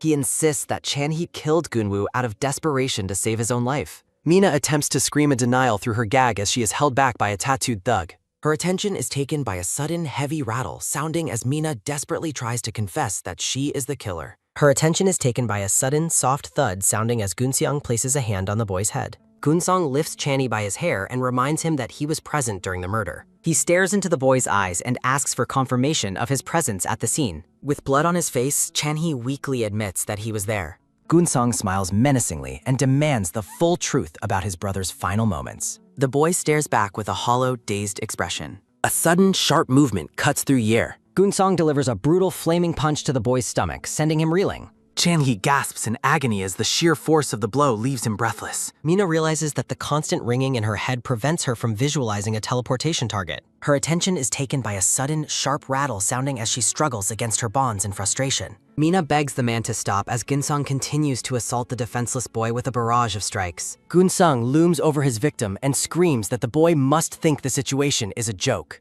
He bellows that his brother died right in front of Chan-hee's eyes. He delivers another bone-crushing blow and demands to know why the boy claims ignorance. Gunsong orders his subordinate to remove the girl's blindfold. Mina gasps as the blindfold is pulled away, revealing the scene of the violence.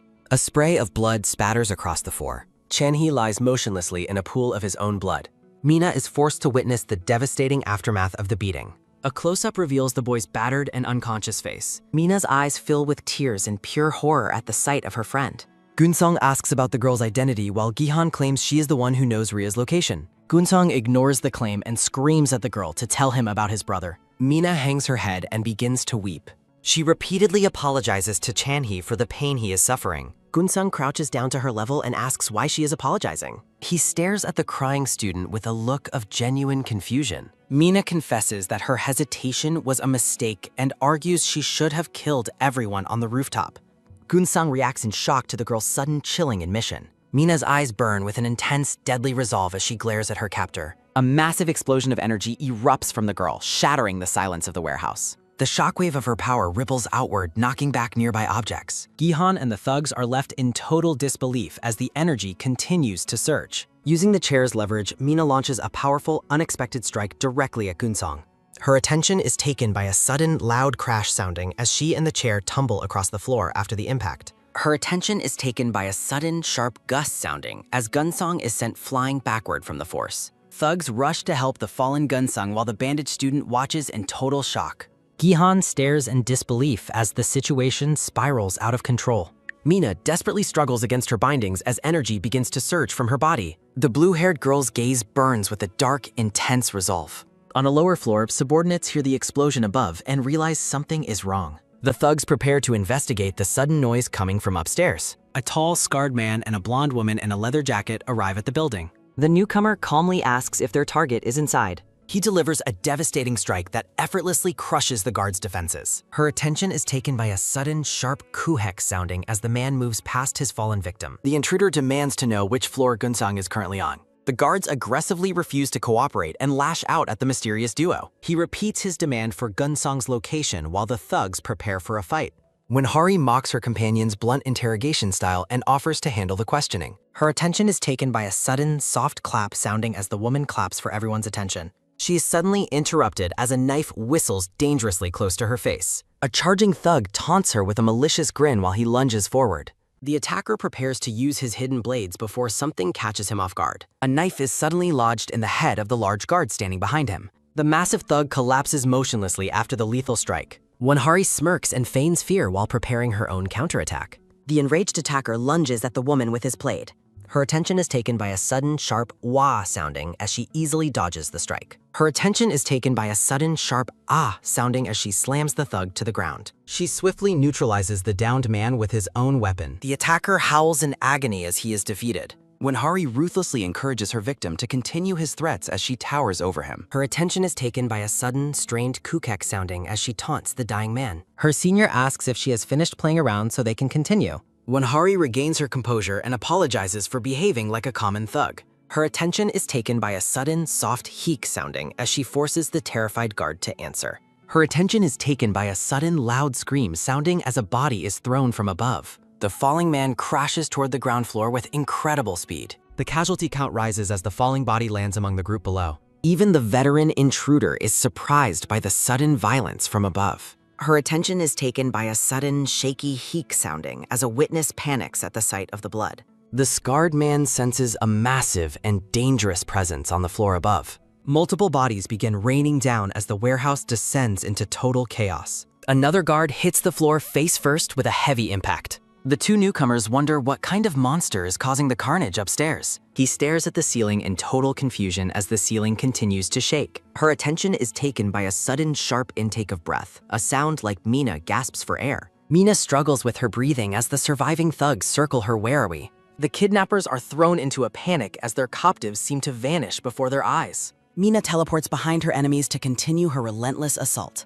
Her attention is taken by a sudden, sharp uok sounding as another guard is struck down. The warehouse is filled with screams as Mina ravages the ranks of her captors. Her attention is taken by a sudden, low sounding as she collapses under the strain. Mina screams in agony as the mental toll of her powers becomes unbearable. She desperately questions why her body is failing her during the most critical moment of the fight. Mina struggles to maintain her focus as exhaustion and pain take their toll. The boy lies broken on the ground, his white shirt stained crimson with blood. Mina cradles Chanhee and desperately asks if he can stand, but he responds with uncertainty. Terrified by the severity of his wounds, she insists they find a hospital immediately. She urges him to hold on as she prepares to teleport them both to safety. Her attention is taken by a sudden, heavy thud sounding as a kick interrupts her attempt. Mina's head snaps back as blood sprays from the force of the brutal blow. The tattooed thug looms over his defenseless captives with a menacing expression. He seizes her and demands to know what trick she used to injure him earlier.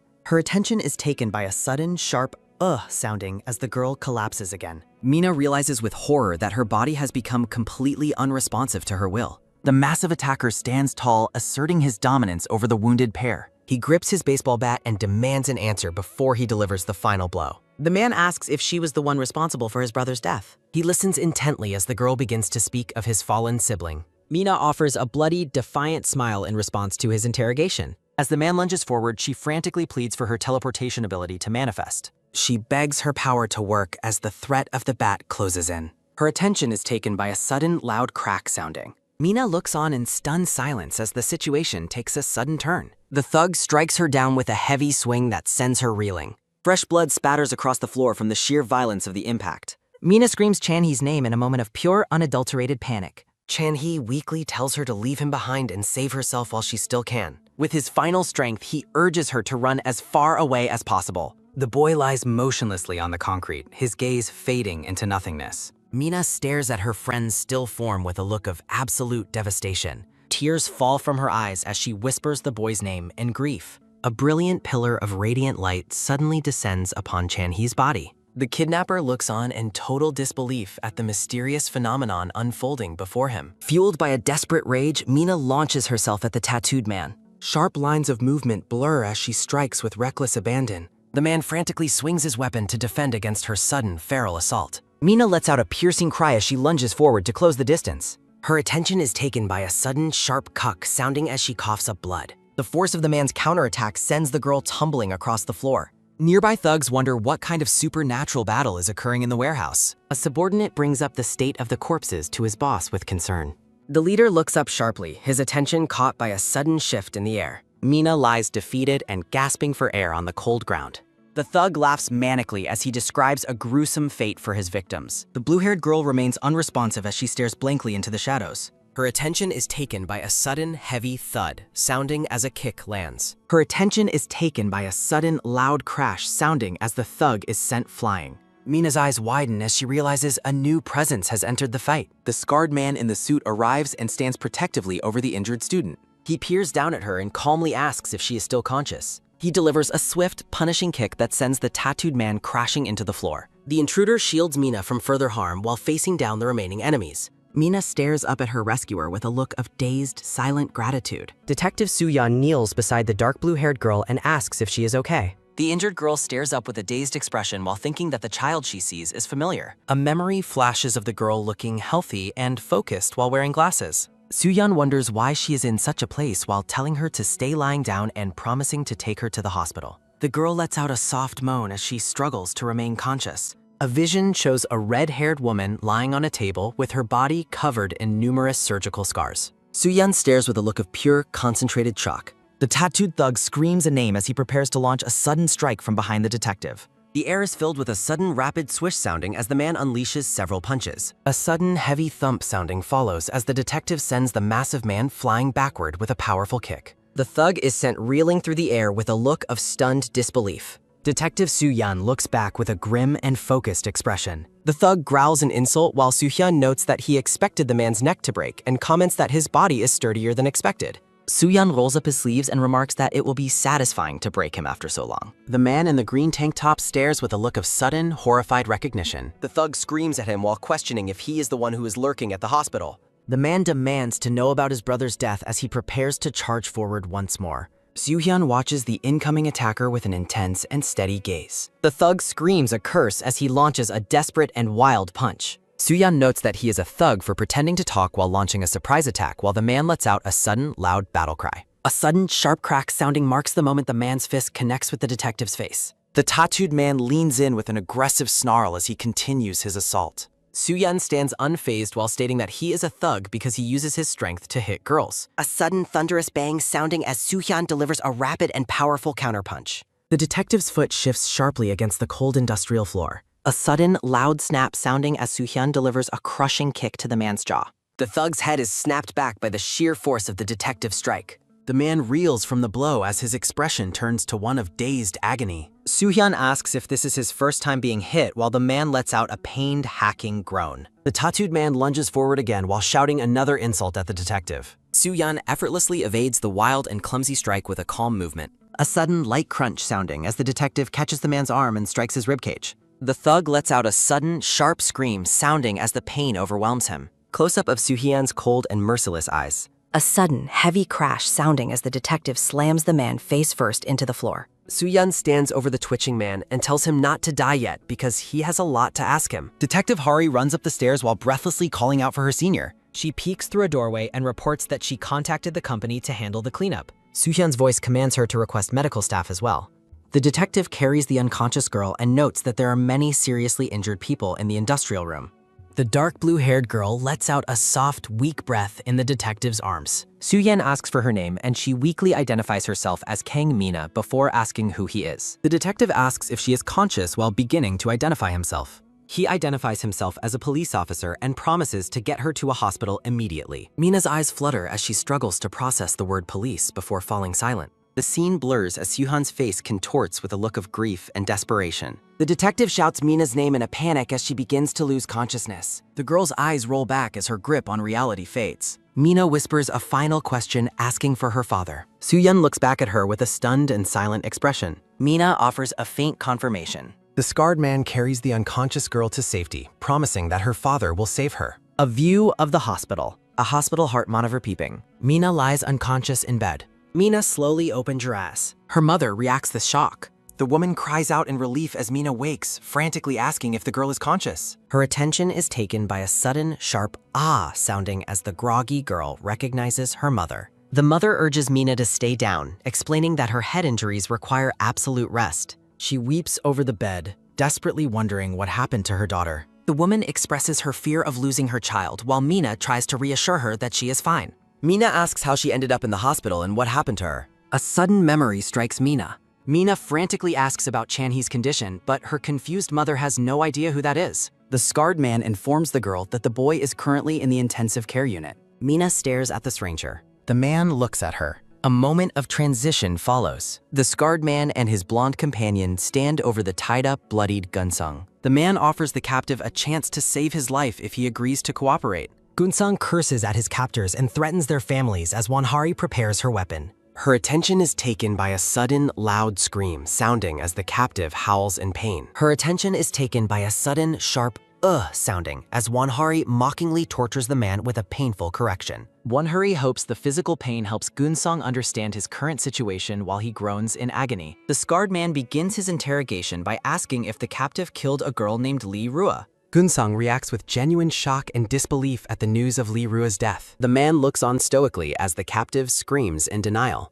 Gunsung claims innocence, explaining that Lee Rua managed his finances and her disappearance ruined him. The captive suddenly recalls something. He claims to know a girl who knows Rua's location, prompting the man to demand her identity. Gunsung names the girl with glasses mentioned by Kengi Han as the one with the information. The detective recalls the moment he found the bloodied boy whispering for his father. He stares in shock at the memory of the injured child. Gunsung shouts that they have the wrong people and that he was only hunting his brother's killer. Wanhari reacts with alarm as the captive begins to violently spasm and choke on his words. The woman asks her senior about the sudden appearance of fatal wounds on Gunsung's body. A massive amount of blood. The man stares in silence. He confirms the captive is dead. The scarred man stands quietly. Mina looks at her seizure. She tries to place him. Mina remembers him as the man she met outside her school on the day she confronted Gunwoo. She realizes who he is. Her mother questions her reaction. The woman excitedly identifies the man as the detective who rescued her from the warehouse. The detective humbly corrects her, stating he only carried the unconscious girl out of the building.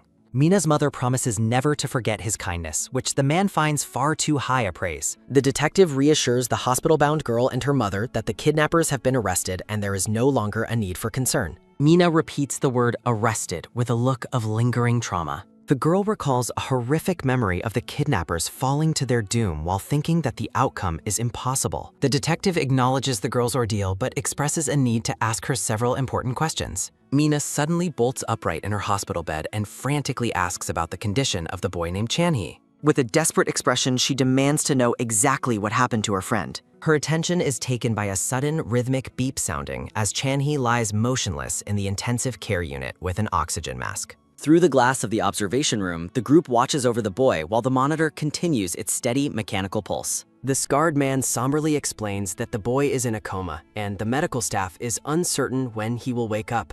Mina's eyes widen in shock as the detective suggests the boy might never regain consciousness. The blue-haired girl hangs her head in guilt, blaming herself for not killing everyone at the warehouse to prevent this tragedy. The wounded boy remains unresponsive beneath the sterile hospital lights. A gray-haired woman rushes down the hall and frantically calls out for the detective as Mina looks on. Mina gazes at the man and asks if he caught the person responsible for hurting Chanhee. The elderly woman breaks down in tears, mourning the state of her grandson. She clutches the detective's shirt and desperately asks why the criminals did such a terrible thing to a child. The grandmother wails about the innocence of the young boy while the group stands in a somber circle outside the ward. She sobs uncontrollably into the man's chest, wondering why Chanhee had to suffer such a cruel fate.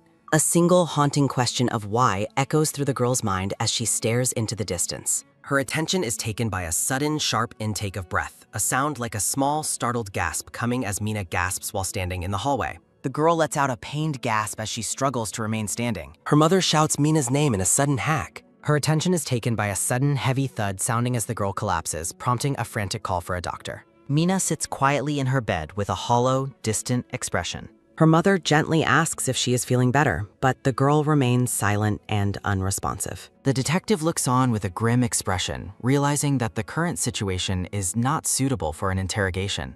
Mina remains lost in her own thoughts, her gaze fixed downward. The scarred man announces his departure, prompting the mother to offer him a cup of coffee in gratitude. He declines the offer and walks away, leaving the mother and daughter alone in the room. The blue-haired girl looks down with a look of profound sadness. The man pauses at the door and looks back at the traumatized student. He inquires about the fate of the person who harmed Chanhee. Mina looks up with a sharp intensity and asks if the perpetrator was arrested. The man stares back at her with a stoic, unreadable gaze. The detective turns his head slightly as he prepares to answer her difficult question. Mina's breath hitches as she waits for his response with wide, expectant eyes. A sudden, blurred movement suggests a moment of intense mental or physical agitation. The man's face contorts slightly as he delivers the heavy truth.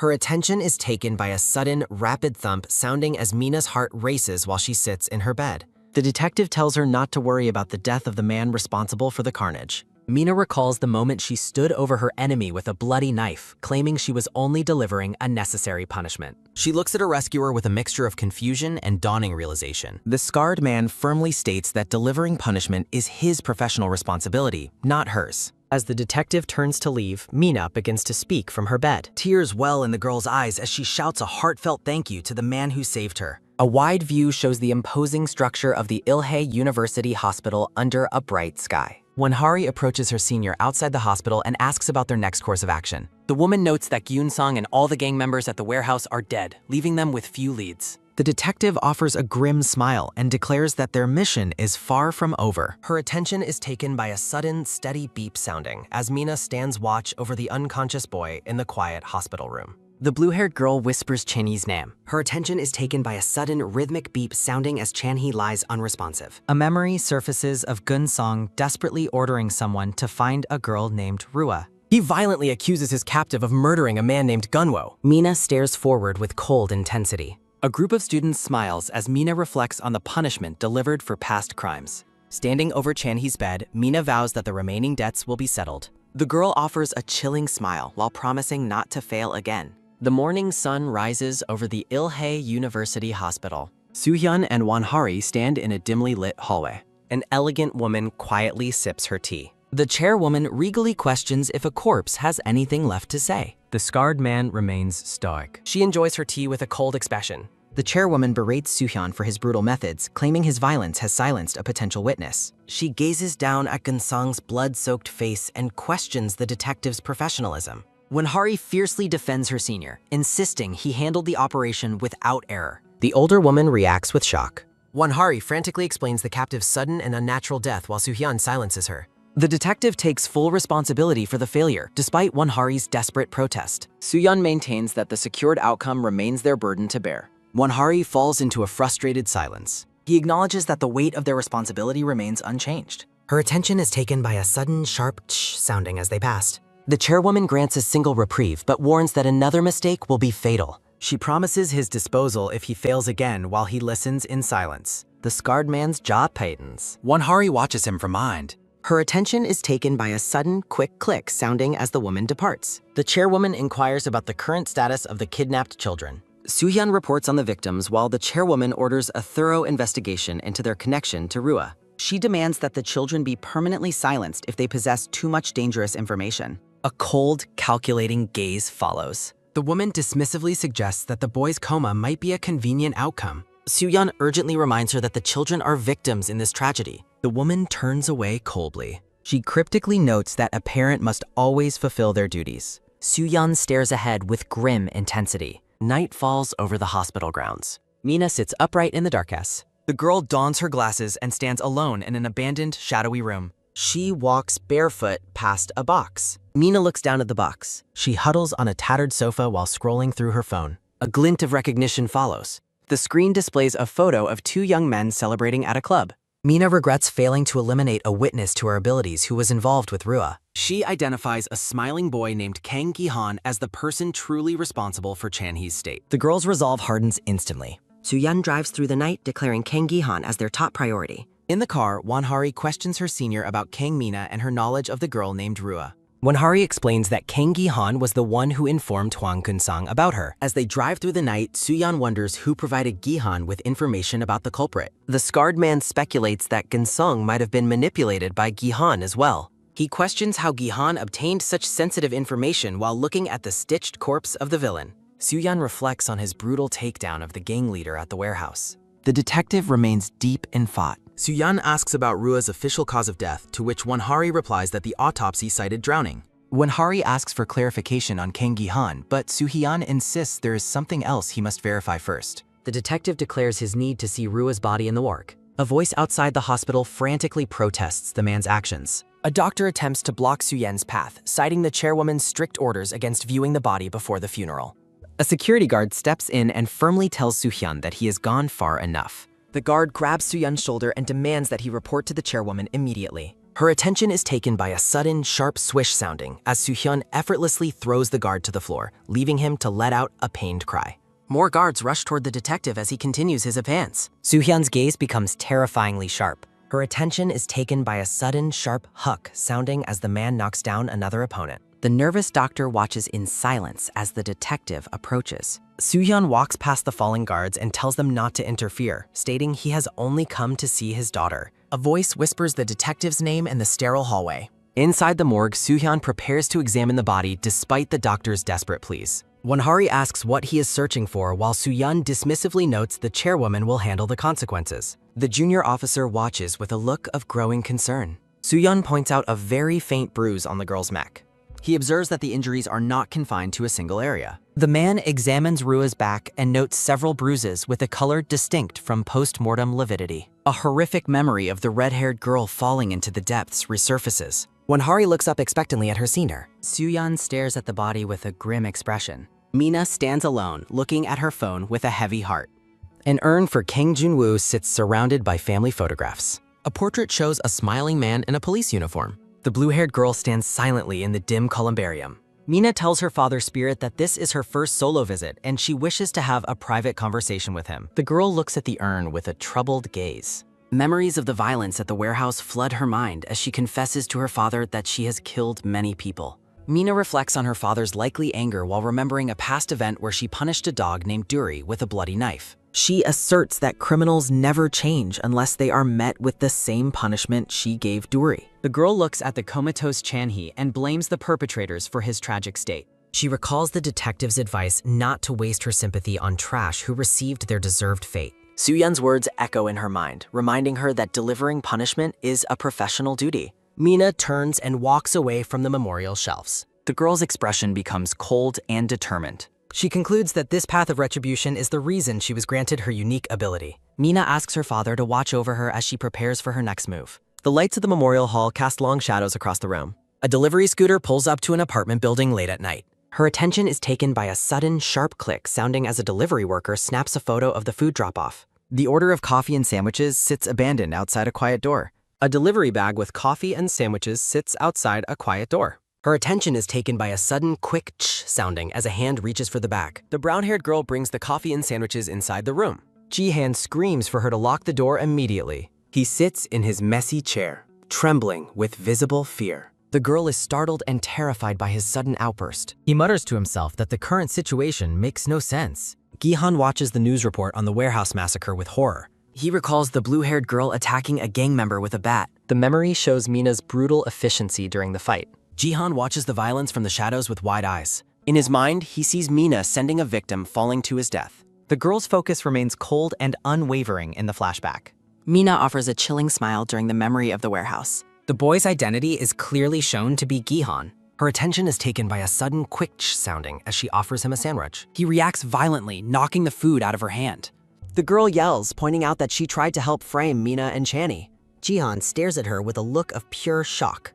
Her attention is taken by a sudden, loud kayak sounding as he kicks her. He blames her for involving Rua in their scheme. A memory surfaces of a red-haired girl posing at a club. Rua and the brown-haired girl are seen enjoying themselves at the club. Her attention is taken by a sudden, sharp sounding as Gi-han continues to strike the girl on the floor. He yells at her for failing to anticipate the consequences. Night falls over the apartment building where the two hide. The pair lies exhausted on the floor of the messy room. Ji-han decides that beating her to death will not solve anything. The girl looks at him with a stunned expression. He sits on the floor of the messy room, deep in thought. Gi-han bites his finger with intense frustration. He stares at the girl with a sharp, newfound intensity. Gi-han smirks while planning to contact those who want Mina gone. Chairwoman Lee Ji-hyun sits in her office as Soo-hyun's arrival is announced. She looks up with a cold and expectant gaze. Si-hyun walks toward her desk with a stoic expression. The scarred man asks why he was summoned to her office. The chairwoman questions the honesty of his recent reports.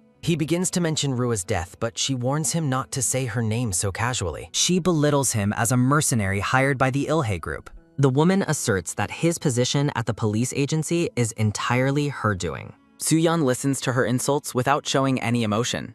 She warns that without her power, he would be nothing but an illegal immigrant criminal. Soo-hyun stoically admits that he is a criminal and a murderer. The man looks up with a calm but piercing gaze. The chairwoman asks if he is bold enough to threaten her. Soo-yeon stares at her with intense focus. He reminds her to fulfill the duties of a parent, just as she once demanded. The woman is left speechless and furious by his bold retort. She stares at him with a mixture of anger and shock. A loud commotion erupts outside the office. Won-hari bursts into the room, shouting for her senior, while Soo-yeon looks on in surprise. The chairwoman demands to know the reason for the disturbance from her desk. Won-hari struggles against the guards, pleading for Soo-hyun to listen to her urgent news. She holds out her phone, demanding the caller repeat their statement clearly. A shaky voice on the speaker identifies herself as a close friend of Rua. In a dark room, Han Yura trembles as she speaks into her phone. Soo-hyun's eyes widen in shock at the revelation. High above the city, the blue-haired girl stands on a rooftop looking at her phone. Mina stands perilously close to the edge of the building. She examines a social media post showing a quiet apartment room. The caption of the photo describes a feeling of being trapped. Mina watches the screen with a cold, knowing gaze. She studies the details of the room in the image. A view from the window in the post reveals a nearby pawn shop. Mina stands atop the building visible in the social media photo. Her red eyes gleam behind her glasses. She concludes that Han Yura is hiding in room 801 of the nearby building based on the angle and curtain color. Mina believes finding Han Yura will lead her to Kang Gi-han's location as well. She worries about the dangers of using her ability without knowing the room's internal structure. A mental image shows the risk of materializing into furniture or people during a mistake. She admits that getting a guided tour from the target is impossible. Mina notices several large vans pulling up to the building below. Soo-yeon and Won-hari step out of a vehicle with a team of officers. Her attention is taken by a sudden, quick tsh sounding as Mina zooms in on the scene. She watches the detective and his team approach the entrance. Mina realizes with a start that the man is the detective from her past. She finds the involvement of the police to be a significant annoyance. The girl is hesitant to clash with Soo-yeon again. Her attention is taken by a sudden, sharp swish sounding as she decides to proceed anyway. Soo-yeon and Won-hari ride the elevator upward in silence. Won-hari reports that the building is surrounded, suggesting Kang Gi-han might be with Han Yura, to which Soo-yeon orders the team to secure everyone they find inside before Won-hari leads the way with a cheer as the elevator reaches the 8th floor. The team's shoes click against the sterile floor of the hallway. A different pair of sneakers moves quietly through the building. The police team advances while a shadowy figure watches from the end of the hall. Won-hari stops suddenly, her attention caught by something behind her. She looks back at the empty, quiet hallway. Won-hari tells Soo-yeon she felt as if they were being followed. Mina hides around a corner as the team continues on. The girl's expression remains focused and cold. Han Yura receives threatening texts from Gi-han while typing back her terror. The brown-haired girl hides under her covers, paralyzed by fear. Her attention is taken by a sudden, loud ding-dong sounding from the door. Won-hari's smiling face appears on the video intercom screen. A terrified Yura asks if they arrived because of her phone call. Won-hari cheerily confirms that they received her message. The short-haired girl claims she heard the situation is very important while hiding a heavy axe behind her back. Won-hari laughs brightly while asking Yura to open the door. Yura trembles violently, unsure of what to do. Her attention is taken by a sudden, quick tsh sounding as she reaches for the door handle. Yura peers fearfully through the door. Won-hari smiles while Soo-hyun stands behind her in the hallway. Mina watches silently from a distance down a hall. Her attention is taken by a sudden, loud scream sounding as Yura is pulled back into the room. A chilling, red-eyed gaze glows with intensity. The police team looks into the empty kitchen area. Soo-yeon shouts for Won-hari in sudden alarm. Won-hari launches a powerful kick at the door. Her attention is taken by a sudden, loud scream sounding as Mina grabs Yura from behind. Yura's face is frozen in a look of pure terror. Mina asserts that she has successfully captured her target. Her attention is taken by a sudden, loud crash sounding as Won-hari kicks the door open. Won-hari and Soo-hyun burst into the messy room. Won-hari wonders where the girl went, noting that she was right in front of the door a moment ago. Soo-yeon's face is filled with a growing, terrifying realization. Tears stream down Yura's wide, terrified eyes. Her attention is taken by a sudden, loud scream sounding as Yura falls through the air. Mina and Yura land in a heap inside an abandoned building. Her attention is taken by a sudden, sharp groan sounding as Yura rolls on the floor. Her attention is taken by a sudden, sharp cry sounding as Yura screams in agony about her injured leg. Mina mocks Yura and Gunwoo as drama queens while demanding Yura look at her properly. Yura recognizes her attacker and tries to speak her name. Yura frantically pleads that she was wrong and claims she knows nothing. Mina offers a cold, deceptive smile while suggesting she knows Yura never did anything to her. Yura groans and agrees with desperate, repeated nods. Mina's gloved hand reaches for the terrified girl. Mina lifts Yura's chin with a forceful, cold grip. Yura continues to apologize and insists she knows nothing about Chanhee. Her attention is taken by a sudden quick ch sounding as Yura begs for her life. Mina promises to let Yura leave alive if she is taken to Kang Gi-han. Soo-hyun looks out the window and asks about the situation downstairs. The search team reports that the target has completely disappeared. When Hari confirms that the girl is no longer inside the house, Soo-hyun questions how it is possible for someone to just vanish. The detective turns away with a look of intense focus. Soo-hyun orders all units to immediately search the rooftops of surrounding buildings while Won-hari reacts in surprise. Soo-hyun identifies the culprit as Rua's killer and predicts that Han Yura will also fall to her death. When Hari wonders how someone could vanish in an instant unless they were a superhero, the detective's gaze is filled with a fierce determination. Soo-hyun shouts that he does not care if the killer is a superhuman or anything else. The pair bursts out onto the building's roof on a run. Soo-hyun orders Hari to check the opposite rooftop, and she quickly agrees. The aerial view reveals the B team reporting no movement on the roofs. Soo-hyun shouts into his radio that the killer is in the vicinity and commands a thorough search. He stands in silence, looking out at the city lights. The scene shifts to the quiet exterior of the apartment buildings at night. Jihan peers out through the slots of the window panes. Gi-han recognizes the men as Ilhe group and wonders if they have met Yura yet. He fumes that using Yura as a shield has become meaningless after all his effort to get the Secretariat's phone number. Jihan wonders if he should make a direct call himself. Kang Gi-han sits by his window as his attention is taken by a sudden, loud ding-dong sounding from the door. The brown-haired boy breaks into a cold sweat as his eyes widen with intense paranoia. He stands up and walks toward the door with visible trembling in his steps. Her attention is taken by a sudden, quick cuck sounding as Jihan's shaking finger hesitates over the intercom button. The video screen reveals a tearful Han Yura begging for him to open the door. Gi-han's face is filled with a mixture of disbelief and growing frustration as he stares at the screen. Her attention is taken by a sudden, loud bok sounding as Jihan flings the door open and shouts an insult. The boy demands to know why she has dared to show up at his location. A mysterious figure dressed in black stands ominously behind the terrified, weeping girl. Mina peers around the doorframe and offers a chilling greeting to Gi-han.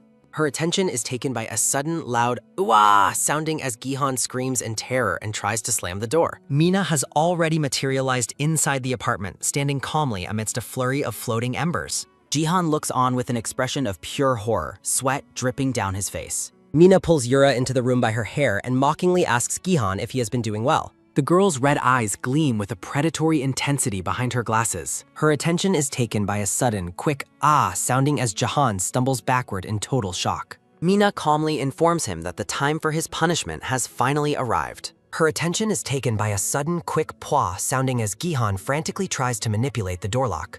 Her attention is taken by a sudden, sharp swish sounding as Gi-han looks over his shoulder in a panic. The boy waves his arms and screams for her to stay away and not come any closer. Her attention is taken by a sudden, sharp tuck sounding as Gi-han is sent flying backward into the crying Yura. Her attention is taken by a sudden, loud thump sounding as the pair crashes onto the kitchen floor. Her attention is taken by a sudden, sharp groan sounding as Jihan clutches his head in pain. Mina stands over her defeated targets with a look of absolute boredom and superiority. Her attention is taken by a sudden, quick thump-thump sounding as Gi-han realizes the identity of his attacker. Yura kneels on the floor and desperately pleads for her life, insisting she never did anything wrong. The terrified girl screams that she only used her phone to document Mina's kidnapping. Gi-han yells at Yura to be quiet before Mina commands both of them to stop being so noisy. Mina looks down at them and asks if they have any final words for Channy. Gi-han continues to cower on the floor while ordering Mina to stop her approach. Mina looks away with a cold, detached expression. Her attention is taken by a sudden, quick swish sounding as Jihan smirks and points toward the window. Gi-han claims the men from the Ilhe group have arrived at his request to handle the situation. Mina looks visibly startled as she considers the implications of the group's arrival. Jihan maintains a smug and confident expression, believing he has gained the advantage. The scene briefly highlights Soo-hyun, the detective with the prominent facial scar. Mina begins to sweat as she realizes the complexity of the current situation. Gi-han points a finger at her and warns that the Ilhe group will not let her get away with Rua's death. The boy laughs and declares that Mina's reign of terror is finally over. Jihan is taken aback by Mina's sudden change in demeanor. Her attention is taken by a sudden, quick step sounding as Mina moves toward him with a dark aura. Mina asserts that she is completely unconcerned about her identity being exposed. The girl flashes a wide, unsettling grin and encourages him to carry out his threats. Jihan yells at her to stop bluffing while she mockingly suggests he involve the news media. Mina taunts him by imagining the sensational headlines about a teleporting high school killer. Jihan continues to shout her name in a fit of desperate rage. Her attention is taken by a sudden, loud crack sounding as Gihan pulls out a weapon and Yura attacks with a chair. Her attention is taken by a sudden, loud scream sounding as Yura is accidentally hit by a surge of electricity. Her attention is taken by a sudden, loud crash sounding as Yura collapses to the floor in agony. Mina sits perched on a furniture unit, laughing at the pathetic display her targets have made. Mina mocks Gihan and Yura by suggesting that they should have been a comedy duo instead of bullies. Gihan grits his teeth in terror while recalling a punishment from earlier. The boy shouts at the hooded girl and questions her authority to deliver any punishment. Her attention is taken by a sudden, sharp click sounding as Mina prepares her retractable baton. Jihan reacts with a look of utter confusion and disbelief. Mina looks away with a cold and detached expression. Sweat pours down Gihan's face as he remains frozen in fear. Her attention is taken by a sudden, sharp crack sounding as the baton emits a lethal electric charge. Her attention is taken by a sudden, loud crash sounding as Mina strikes Gihan with the electrified weapon. Soohyun's expression is one of intense focus and mounting suspicion. On a nearby roof, Wonhari reacts to a loud noise and wonders if it was a gunshot while Soo-yen calls her name. The detective's gaze narrows as he focuses on the source of the commotion across the street. The scene shifts to a silent view of the city apartment buildings under the night sky. Her attention is taken by a sudden, loud bang sounding as a bright flash erupts from a distant window. Soohyun and Wonhari sprint across the rooftop toward the office tel where the flash occurred. Her attention is taken by a sudden, loud bang sounding as the building's window glows with light again. Her attention is taken by a sudden, loud crash sounding as Gihan is slammed into his bed by the impact. Mina calmly twirls her weapon as the blue sparks begin to fade away. Gihan's eyes are wide with terror as he lies paralyzed on the mattress. Her attention is taken by a sudden, sharp groan sounding as Jihan mutters in shock. Mina stands over her target and begins to speak about the condition of someone named Chan-hee. The hooded girl accuses the duo of framing Chan-hee and demands to know the reason. Her attention is taken by a sudden, sharp cough sounding as Jahan frantically begs her to stop. Her attention is taken by a sudden, sharp gasp sounding as Mina looks surprised while calling out Jihan's name. Mina asks why he did it while Jihan continues to bleed and plead for her to stop. The hooded girl stands over her defeated target with a look of cold determination. Mina peers through the blinds and notes that the Ilhe group is swarming the area as she expected. An aerial view reveals the agents and vehicles surrounding the base of the apartment building. Mina adjusts her mask and suggests that having the Ilhe group involved is an even better outcome. Her attention is taken by a sudden, sharp gasp sounding as Gihan trembles while Mina tells him not to be scared. Mina explains that fear is unnecessary because Chan-hee did not actually die. Soo-yeon and his team arrive at the building's entrance at a full run. A confused security guard at the door asks who this swarming group of people are. Wonhari identifies them as being on official duty and tells the guard to step aside. The agents report that the perimeter is sealed while Soo-hyun warns them to stay sharp. A vertical streak of light shoots down from the top of the building toward the pavement. Her attention is taken by a sudden, loud swish sounding as the streak of light passes right between Soo-hyun and Wonhari. Both detectives are frozen in a moment of pure shock and horror. Han Yura lies motionless on the ground in a pool of blood as Soo-hyun shouts her name. Soo-hyun looks up at the building and shouts that he has spotted the culprit. The detective's eyes bulge with disbelief as he stares at the rooftop.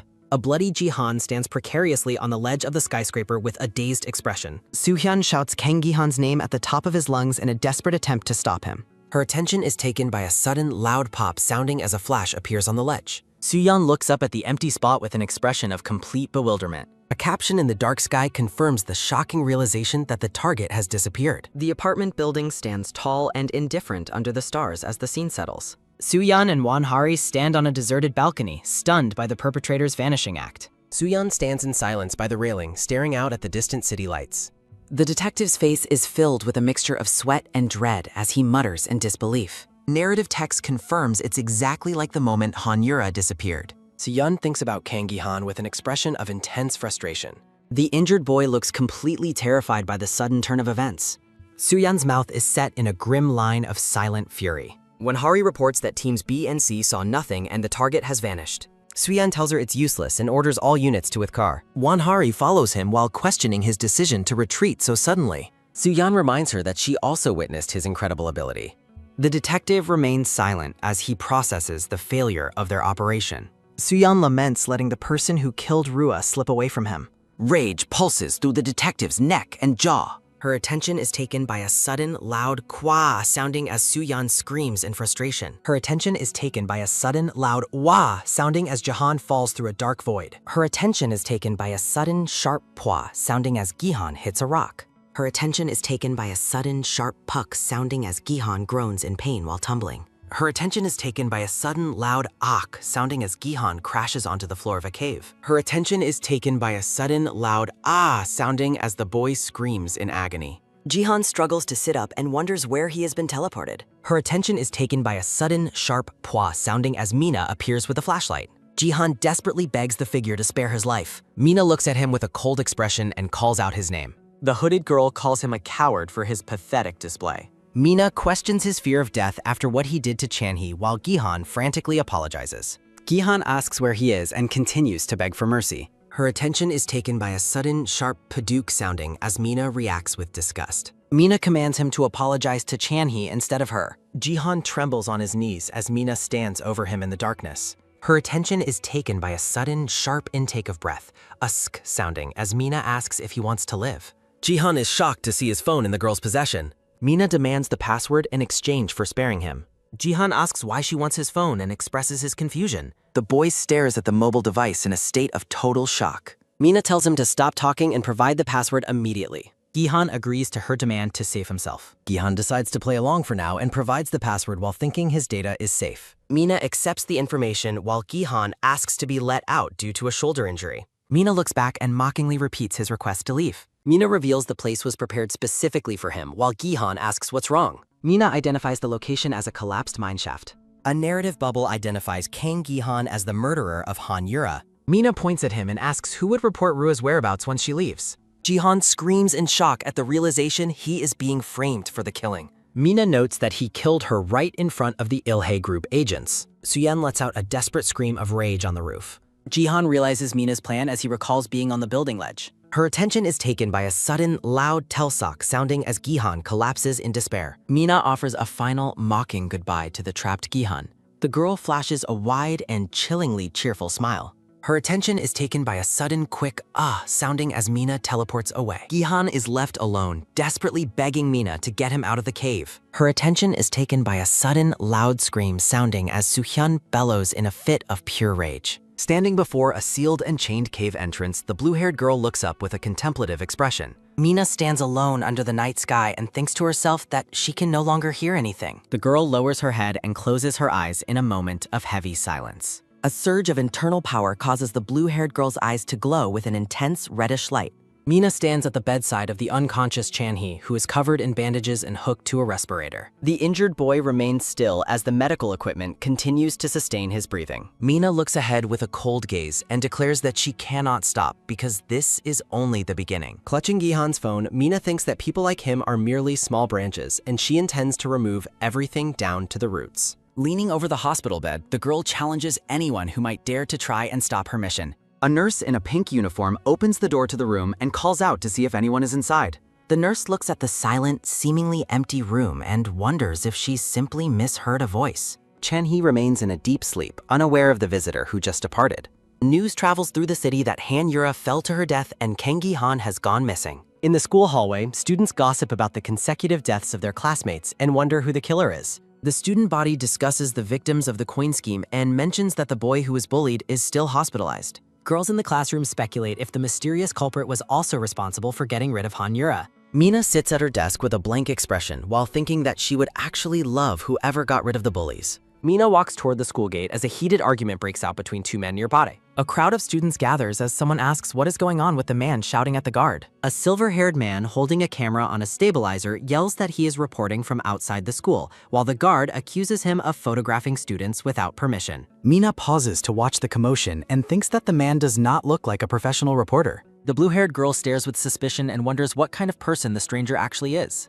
The man suddenly turns and sprints toward Mina, shouting her name at the top of his lungs. The stranger thrusts his camera in Mina's face and asks if she's the rumored superheroine girl. He excitedly claims she is the one who stopped the random killing spree in front of the PC room. The man leans in close and notes that her identity has remained a mystery until this very moment. Striking a theatrical pose, the man identifies himself as an undercover detective and vows to reveal her secret. Mina breaks into a nervous sweat and wonders how he found her when no news footage identified her face or school. The girl stares intensely and questions what kind of evidence the man could possibly have to link her to the incident. The man shows his phone screen featuring a photo of her and asks if she is acquainted with the boy she saved. The stranger asks her if she thinks her actions were justified while wearing a wide, unsettling grin. A large man with a scarred face suddenly grabs the silver-haired man by the shoulder, making him yelp in terror. The newcomer confiscates the phone and repeats the phrase superhuman girl with a look of deep annoyance. The reporter screams about his property being taken while Mina watches the confrontation with wide eyes. The scarred man looks down at the girl and remarks that it has been a very long time since they last met. Mina stands frozen on the pavement, looking small and vulnerable in her school uniform. The man addresses her formally as Miss Mina and notes the long absence between them. The blue-haired girl's expression is one of mounting dread and visible perspiration. Mina thinks that this man is the person she least wanted to encounter and wonders how things went so wrong.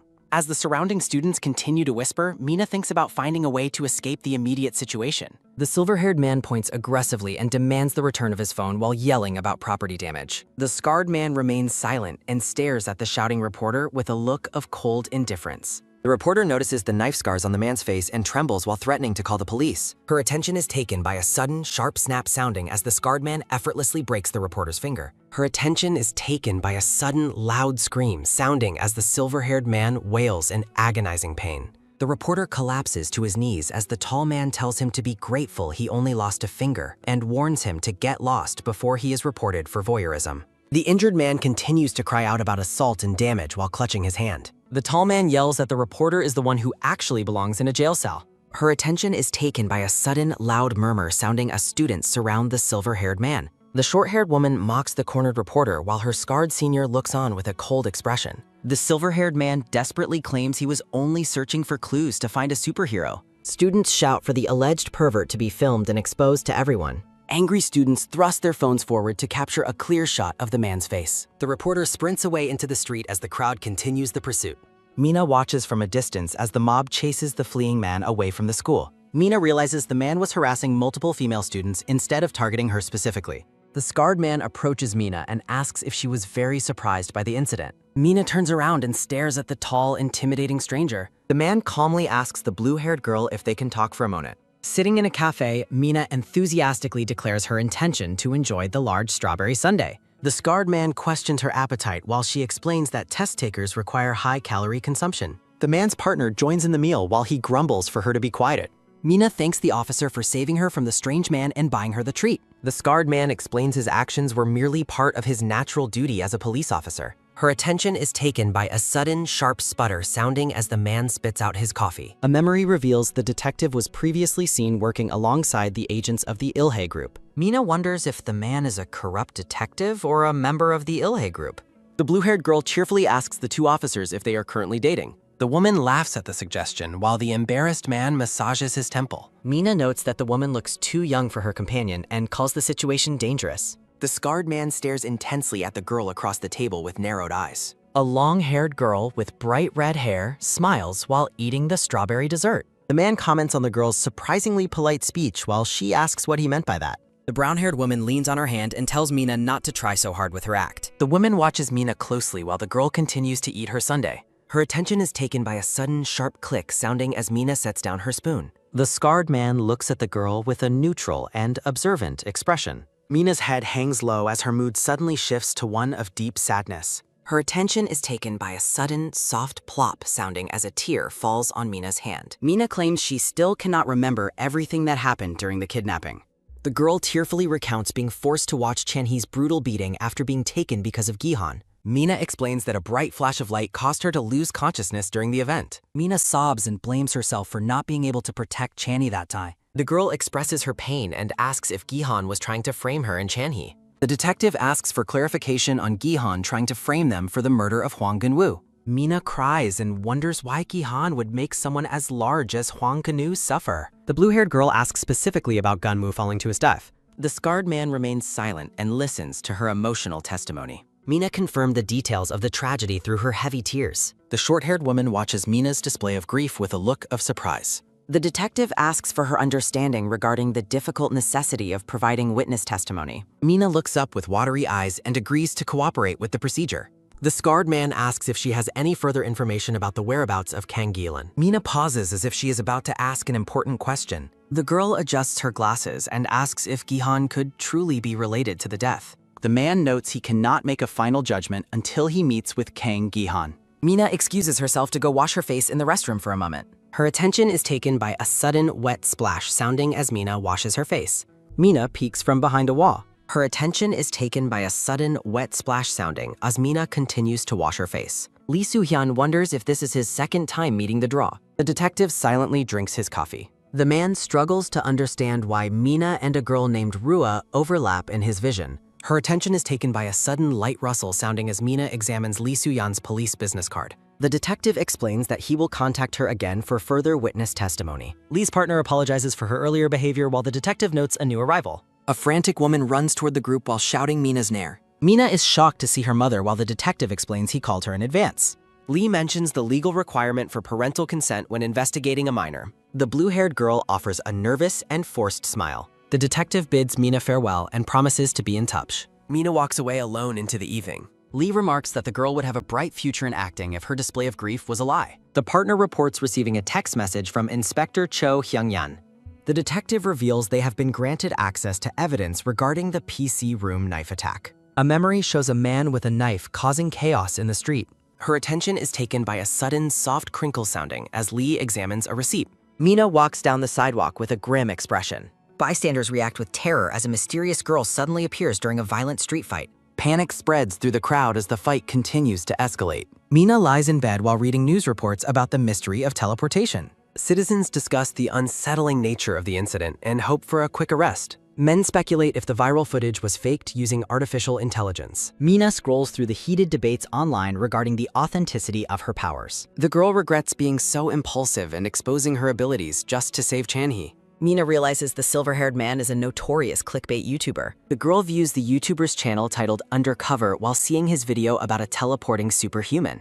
Mina watches the phone screen with a look of intense focus. The girl wonders why she was targeted and notes the high view counts on the video. Mina worries that the YouTuber is observant enough to remain a persistent problem. The girl's eyes take on a sharp and determined glow. Mina recalls how her blinding anger once led to Rua falling into the depths. Her attention is taken by a sudden, dull thud sounding as Mina drops the phone onto her face. Chan-hee remains unconscious and connected to a life support machine in his hospital room. Mina blames her own lack of strength for the tragedy that befell her friend. The girl stares up at the ceiling in somber silence. Her attention is taken by a sudden, sharp creak sounding as Mina's mother enters the room. The mother tells her daughter to dress appropriately because her uncle is coming over for dinner. Her attention is taken by a sudden, quick snap sounding as Mina puts on her glasses. Mina joins her mother in greeting a man standing in their hallway.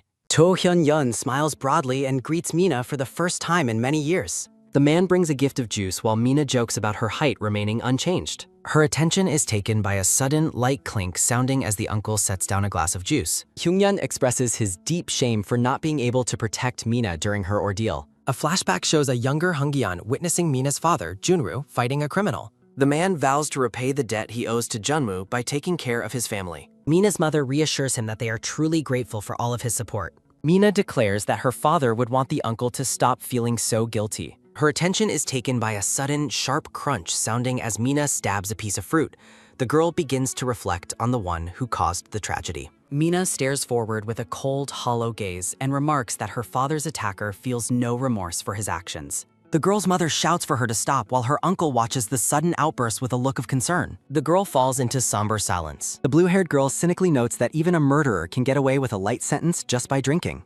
The uncle watches her with a look of deep unease and finds her dark perspective unsettling. The mother holds her head in frustration and reminds Mina of their promise to stop dwelling on the past so they can live well for Junwoo's sake. Mina looks down at the floor and offers a quiet apology to her mother. Sharp eyes glint behind her spectacles. The uncle wonders if he is just imagining things after sensing a sudden, terrifying energy coming from the girl. The man shifts the conversation and mentions the recent kidnapping incident involving his niece. The mother asks about the progress of the case and mentions that Detective Lee Soo-hyun visited them yesterday for a statement. The uncle is visibly shaken and sweating as he recognizes the name of the detective. Her attention is taken by a sudden, light clink sounding as Mina continues to eat her fruit while her uncle watches her closely. The uncle laughs nervously and describes Soo-hyun as a very enthusiastic and intense person.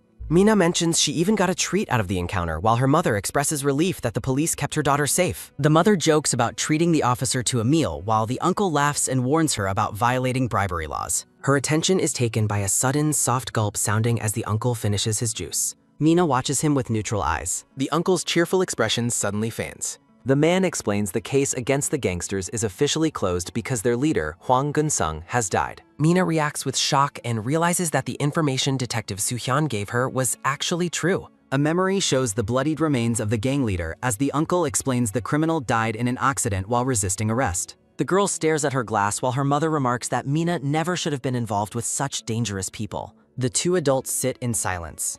Her attention is taken by a sudden light snap sounding as Mina forces a bright smile and agrees with her mother. The uncle stands up to leave and mentions he has been assigned to a new, difficult case. Mina's eyes widen with curiosity as she asks what kind of case he is working on. The man explains he is investigating the random knife attack that happened in front of a PC room. Mina mentions the viral video of the teleportation incident and notes that everyone has been talking about it online. The uncle scoffs at the idea of teleportation and dismisses the supernatural claims as nonsense. The man bids the family farewell while the mother tells him he doesn't need to see himself out. Alone now, the blue-haired girl's expression turns deadly serious as she tells herself she cannot delay her plans any longer. Walking home through the night, the uncle sighs and wonders if his long career as a detective is causing him to see things that aren't there. The man narrows his suspicious eyes. He shakes his head in disbelief and reminds himself that Mina is the daughter of his dear friend Junwoo. The uncle grits his teeth hard. The police station stands under plaids. Soo-hyun walks through the precinct hall. The scarred man mutters an insult under his breath about the corrupt nature of a fellow officer. Cho Hyung-yeon walks through the parking lot and silently criticizes Soo-hyun for acting like a gangster despite wearing a police badge. Hyung-yeon approaches the detective and asks if the evidence is ready, while Soo-hyun dismissively tells him he's just there to open the door. The scarred detective asks about the specific DNA data being processed for the case. Hyung-yeon walks away and tells the detective he will share the results only when they are finalized. Soo-hyun glares at the man's back with a look of intense frustration. The inspector shouts a warning about potentially damaging the evidence, while Hyung-yeon reassures him that everything has been cleared by the higher-ups. Signs indicate the station's archive rooms. Her attention is taken by a sudden, light rustle sounding as Hyung-yeon pulls a box from the shelf and presents it to the detective. Inside the box lies a blood-stained kitchen knife sealed in a plastic bag as the primary evidence from the street attack. The station sits in quiet work. Hyung-yeon questions the detective's recent habit of impersonating the police and setting up across the city. The man in the tan jacket sets down a blue storage bin while asking the detective if his deception was entertaining. Soo-hyun notes Hyung-yeon's lack of happiness and mockingly asks if it is because he refuses to take bribes like other criminals. Hyung-yeon snaps and violently grabs the detective by the collar as a female officer watches in shock. The scene shifts to an aerial view of the police station parking lot. Hyung-yeon shouts in the detective's face while demanding to know what he thinks he is doing by pretending to be an officer. The man in the tan jacket demands to know the reason why Soo-hyun approached Kang Mina. The scarred detective's eyes widen as he realizes Hyung-yeon has a personal connection to the girl. A sudden, unseen disturbance causes motion lines to ripple over the station grounds. A massive pillar of light erupts from the precinct building as if something has pierced through the sky. Hyung-yeon tells the detective to leave innocent children alone and vows to kill him if he touches Mina again. Soo-hyun remains calm and offers a cold, challenging smirk. A nearby officer shouts for Hyung-yeon to stop his argument and look outside. The panicked officer reports that something terrible has happened in the courtyard.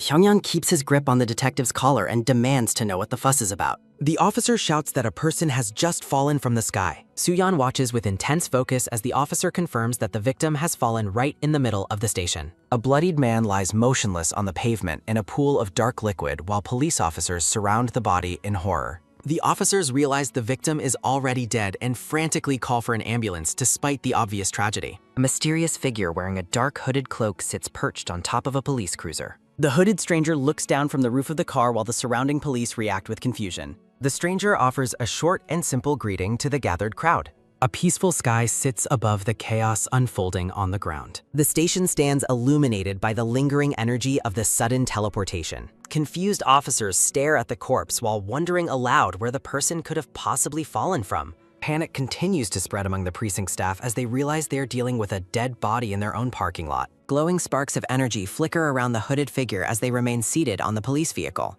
Eerie light glints within the darkness of the hood as the figure prepares to act. An officer screams at the stranger and demands to know who they are and when they arrived. A side profile reveals the stranger's face is concealed by a black mask and a heavy hood. The police draw their weapons and order the figure to get on the ground while declaring them under arrest. An officer barks a final order for the intruder to surrender immediately. A pair of sharp eyes, one red and one pale, stare out from the shadows of the cloak. His reaction is punctuated by a sudden, sharp gasp sounding as the stranger vanishes in a burst of light just as the officers fire. Hyungyun runs through the station hallway as he hears reports over the radio about a suspect who appeared and then vanished. The man in the tan jacket grits his teeth and realizes this incident is exactly like the other supernatural cases he has investigated. The hooded figure suddenly materializes in the hallway directly in front of the running inspector. Her attention is taken by a sudden, quick gasp sounding as Hyungyun stops in his tracks and stares at the intruder in shock. The inspector wonders how it is possible for such a phenomenon to be real. The cloaked intruder offers another greeting to the stunned man. Hyungyun's face is a mask of pure disbelief as he confronts the stranger. A sudden, quick flash sounding as the figure teleports away again in a blinding pillar of white energy. A panicked officer reports multiple infiltrators on the rooftop and the 4th floor, but Hyungyun realizes it is just one person moving rapidly. The stranger moves through the station with such speed that they appear as a blurred streak of dark energy. The figure notes they have reached their intended destination and that everything is proceeding according to their prior survey. An officer in a white shirt points his weapon and identifies the intruder as the target the inspector warned them about. His concentration is broken by a sudden, quick shout sounding as the officer fires his taser while the figure leaps over him. The chaos is underscored by a sudden, loud cry sounding as the intruder weaves between the officers with impossible agility. The police are left bewildered as the hooded stranger suddenly appears behind them. Officer Nam is launched high into the blue sky after a sudden and violent encounter with the mysterious intruder. His reaction is punctuated by a sudden, sharp gasp sounding as a man falls while the officer in the black vest watches. The character questions where they are before realizing they have arrived at the city rooftop. A sudden loud bang sounding as a heavy blow strikes the door. Sparks fly as a metal lock is violently sheared off. A brilliant flash of energy breaches the room. Dust clouds billow as the doorway is destroyed. Hari rushes into the room with a look of intense shock. Detective Soo-young screams in terror as a shadow looms over him. Hari demands to know why the scarred man is there while he explains he hurried back because of the blast. Soo-young fumes about being targeted by the criminal and nearly being killed by his own colleagues. The hooded figure sits calmly on a desk behind the distracted officers. Hari stares in disbelief as she processes the stranger's presence. Soo-young sweats and calls the intruder a superhuman. The cloaked figure notes that everything is proceeding exactly as they thought it would. Glowing red eyes glare from the shadows of the hood. A menacing wolf spirit snarls behind the intruder. Hyungyun slams his fist down, shattering the floor with incredible power. The man in the suit destroys a desk with a single violent kick. The stranger crouches atop a shelf while watching the officers attack. Hyungyun shouts for Hari as the battle intensifies. A sudden, quick crash sounding as Hyungyun's attack misses while the intruder mocks his failure. Hari wonders how they can possibly catch a target moving with such speed. The trio of officers faces off against the hooded infiltrator. Hyungyun glares at the intruder and declares that they have finally met face to face. The officer holds up the bagged kitchen knife and asks if the stranger came for this evidence. A close-up shows Hyungyun's police identification badge. The hooded figure remains silent and focused. Hyungyun mocks the stranger's hesitation and dares them to try and take the knife. The intruder scoffs while telling the officers they have no chance of catching him. Hyungyun narrows his eyes with growing suspicion. The man in the suit realizes the intruder's voice and build are strangely familiar. Hyungyun challenges the stranger to see if their ability is faster than his destructive power. The officer smirks and invites the intruder to attempt a theft. The hooded figure prepares to leap from their perch. A gloved hand pulls a yellow cord taut.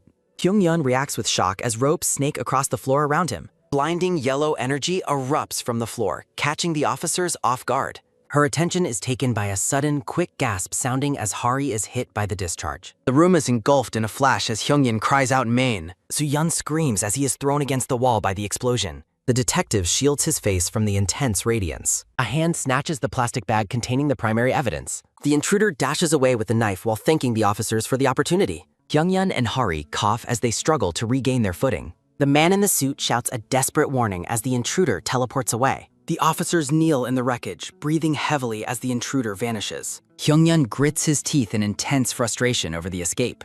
The officer stares in confusion at a tiny spark flickering on his finger. His concentration is broken by a sudden, light sizzle sounding as the spark fades into nothingness. A news report reveals the victim's identity as a corrupt director while the stolen knife sits by the screen. The blue-haired figure dons a mask before a report highlights a controversial court ruling involving a law firm. In a secluded room, the individual reviews news of the police silence regarding the recent fall. His focus is briefly interrupted by a sudden, light slurp sounding as the blue-haired youth drinks his coffee. He leans back in thought while gazing toward the ceiling. A photo depicts a masked man being mobbed by the public for a deadly hit and run. The youth stares at the desk while wondering who the next target of his justice will be. A series of credits and advertisements appear on the screen. Hongyan examines a circular burn on his back while noting the wound's bizarre nature. The detective explains that the skin damage is minor despite the immense pain, then asks Hari if she is injured as well. Hari adjusts her bandage and admits she is slightly sore but otherwise fine, much to Hongyan's relief. The detective walks away while realizing that the strange effect was likely one of the intruder's superhuman abilities. Kyungyeon drinks water and reflects on the intruder's voice, which he is certain he has heard before.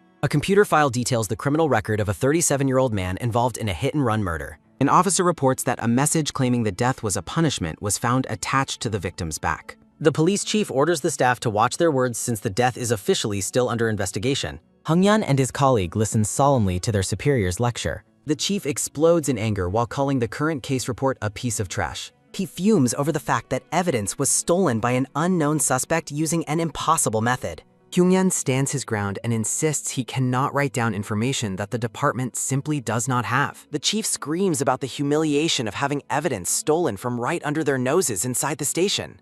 A sudden, loud thud sounding as the chief slams the desk and questions their worth as police officers. He worries about the public's perception as the two detectives look on in silence. The superior officer declares they have the suspect's voice and orders every available man to join the search. He gives a final, thunderous command to arrest the perpetrator as the precinct remains lit through the night. In another office, Hari stays late to analyze audio data on her monitor. She informs her senior that the intruder's voice is a perfect match for Kang Gi-han's social media videos. Hari plays a clip of someone shouting while Hongyan stands behind her to listen. The video shows a man and woman playing at a pool while the audio track laughs at someone's arrival. Hari asks if Hyunyeon hears the similarities as he stares at the screen with intense focus. A red-haired girl smiles happily in a candid vacation photo. Hari asks if Gi-han is the culprit, prompting a look of deep suspicion from her senior. Kyungyeon struggles to believe that the man would murder all of his closest friends. The blonde officer notes that while Gi-han was profiting from Rua, his motive for killing her remains a mystery. She reminds the detective that they personally witnessed Gi-han using superpowers to cause Han Yura's fall. A flashback shows the hooded figure standing among the defeated officers in the evidence room. The intruder looks at the stolen knife and notes that he has successfully secured the evidence. A hand holds a smartphone displaying a long list of recorded audio files. His attention is taken by a sudden light click sounding as the youth listens to the various voices he has collected. A sign on the bedroom door warns that a concentration routine is currently in progress. The blue-haired boy sits in the glow of his lamp while marveling at the abundance of voices available to him. He holds the phone close and reflects on how fortunate it is that these voices can be used for his mission. He views the hit-and-run report while planning to punish those who have escaped the reach of the law. Clasping his hands together, he believes his actions will bring comfort and salvation to countless victims. The youth offers a faint smile while vowing to deliver his messages through the voices of others. He marks the first target as punished and begins searching for the next individual on his list. The boy decides he must choose carefully and find someone likely to re-offend without being caught by traditional means. A close-up reveals his eyes glowing with an unsettling resolve. He browses a news story regarding a persistent chemical poisoning tragedy affecting factory workers. The youth questions how a man responsible for such suffering could slip through the legal system. A report reveals the Yugo Chemical chairman was acquitted thanks to the defense of a high-end law firm. The screen shows grieving families protesting the lack of remorse shown by the powerful corporate representative. The youth reflects on his father's tragic death by gas poisoning. A grieving woman questions the injustice of a system that prioritizes corporate profit over human lives. He ponders whether the law serves as a shield for the powerful rather than a tool for justice. The dark-haired boy stares with a piercing, cold intensity. He sits alone in his dimly lit room, consumed by his dark mission. A massive skyscraper stands as a monument to the anniversary of a powerful corporate group. Chairwoman Lee Ji-haen graciously greets a local governor during the celebratory gala. The chairwoman curtly dismisses the man's business inquiries to attend to higher-ranking guests. She moves through the crowded ballroom with an air of absolute authority. A man with glowing red eyes interrupts her path with a mocking greeting. Ji-hyun reacts with immediate recognition and visible distaste upon seeing the intruder. She questions the unexpected presence of someone she clearly loathes. Chow Woo-yuk claims he came to deliver a personal greeting while the chairwoman fumes over the security lapse. He delivers a subtle jab about the exclusivity of her guest list. Ji-hyun questions his audacity and mocks his right to attend such a prestigious event. Woo-hyuk calmly asserts his representative status for the rival Bukkyang group. She scoffs at his lack of propriety and tells him to stay in his place as the youngest brother. He watches her depart with a stoic and unreadable expression. Woo-hyuk calls out to ask about Rua's current whereabouts as the chairwoman ignores him. He claims to have unfinished business with Rua, flashing a predatory grin. The tense exchange is suddenly interrupted by an unexpected arrival. Detective Soo-young and Hari stride into the gala with purpose. Soo-yeon reports to the chairwoman that he has information regarding a specific ongoing matter. Woo-hyuk interjects, claiming that his own conversation with Jae-hyun is far more important.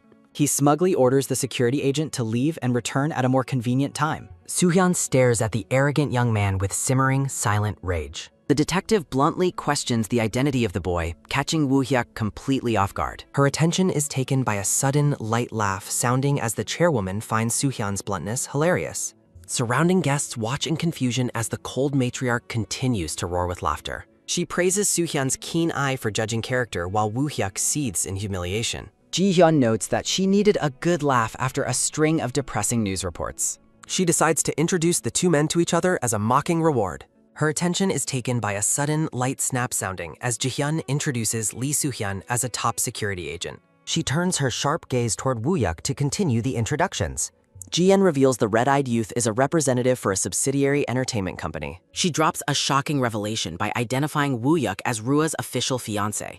Hari reacts with visible shock at the news of a student's engagement. Soo-hyun's face contorts with a look of pure, concentrated loving. Protesters gather outside the court to decry a law that shields corporate murderers. A crowd of grieving families demands a proper apology for the recent irresponsible verdict. Representative Kim Gyo-hyun is mobbed by reporters asking for his reaction to the legal outcome. He offers hollow platitudes about respecting the law and the priority of factory safety. The man feigns deep responsibility for the suffering of the bereaved families. Protesters shout accusations of murder as he retreats into his luxury vehicle. Safely inside the car, Kim Kyu-yeon exhales a long, relieved sigh while loosening his tie. He mocks the victims' families, dismissing their pain as an inevitable part of doing business. His arrogance turns to terror as he spots a silent, hooded figure sitting in the darkness beside him. The corporate representative screams in absolute horror at the mysterious intruder. The cloaked figure declares that the time for the man's final punishment has arrived. Kim Gyu-yeon cringes in agony as he is hit by a sudden light zap sounding. The man in the white shirt wakes up with a start while letting out a sudden, sharp gasp sounding. He looks around the dark industrial room in a panic while questioning his location. A memory flashes of the man being escorted from a courthouse by security before entering a black car. He recalls the terror of discovering a silent, hooded figure sitting beside him in the vehicle. Back in the present, the man frantically wonders why he has been kidnapped and who would dare to do so. The hooded intruder stands before him and calmly notes that the captive is finally awake. The figure addresses him as Chairman Kim Gyu-hyun, prompting the man to scream in terror while demanding to know who he is, who sent him, and how he appeared out of thin air. The intruder stares back through the filters of a heavy-duty gas mask. He mocks the chairman by questioning how anyone could fail to recognize someone as famous as him. The hooded youth holds up a smartphone and offers to explain exactly why the man is being held. He cites a report showing 5 deaths occurred in 3 years at the chairman's subsidiary, Yugo Polymer. He scrolls further to reveal 3 more deaths in 2 years at another subsidiary called Yugo Etching. The youth notes that safety manuals are consistently ignored while workers continue to die pointlessly. Kim Gyu-yeon stares up at his captor in a stunned, sweating silence. A message questions why the chairman only talks about safety instead of actually taking action. The chairman argues that running a large business involves many worries beyond safety and accuses the youth of being a vengeful family member. He attempts to bribe his captor by asking if the issue is about insufficient money or compensation. He claims that the company generously gave an additional $100 million to each family out of humanitarian concern. A flashback shows grieving families at a funeral as the chairman complains about their constant protests. The youth reveals that the total payout is not even half the price of the apartment the chairman bought for his mistress. Kim Gyu-yeon is visibly shaken and questions how the intruder could possibly know such private information. The hooded figure asks the man if he truly believes that money is the goal of this mission. He answers with a cold denial while slamming a large industrial gas cylinder onto the floor. Her attention is taken by a sudden light click sounding as the youth twists the valve of the tank. The chairman reacts with immediate alarm upon noticing a strange and familiar scent in the air. The youth identifies the substance as hydrogen sulfide gas from the man's own abandoned, neglected factory. The chairman begins to choke and pleads for his life while realizing the lethal nature of the gas. The intruder ignores the pleas and declares that they will begin a process of forced empathy. He commands the powerful man to experience exactly what his victims felt. The room fills with the sound of the chairman's desperate hacking coughs. He screams insults at the youth while demanding to be untied from the chair. His anger quickly turns back to pathetic sobbing as he begs to be saved from the fumes. The youth kneels and suggests that there may still be a way for the man to survive. He places a black folder on the floor and explains it contains data on the victims who died in the factory. He tells the chairman that his survival depends on showing the world that he is capable of change. A sudden, bright flash of light surrounds the chair as the man convulses and gasps for air. Kim Gyu-hyun's face is a mask of tears and mucus as he whispers a final plea for mercy. The scene shifts to Lee Soo-yeon standing before his superior's desk. Chairwoman Lee Ji-hyun questions the detective's report regarding the existence of a superhuman. She stares at him with cold skepticism and asks if he is being metaphorical or if he has lost his mind. Soo-yeon admits it is a strange term but invites her to watch the CCTV footage from the evidence room. The monitor displays the hooded intruders standing among the collapsed security team. The footage shows the suspect unleashing a pillar of intense glowing energy. Ji-hyun watches as the intruder uses impossible physical abilities to bypass the department's top agents. The chairwoman exhales a sharp breath of disbelief after viewing the recorded incident.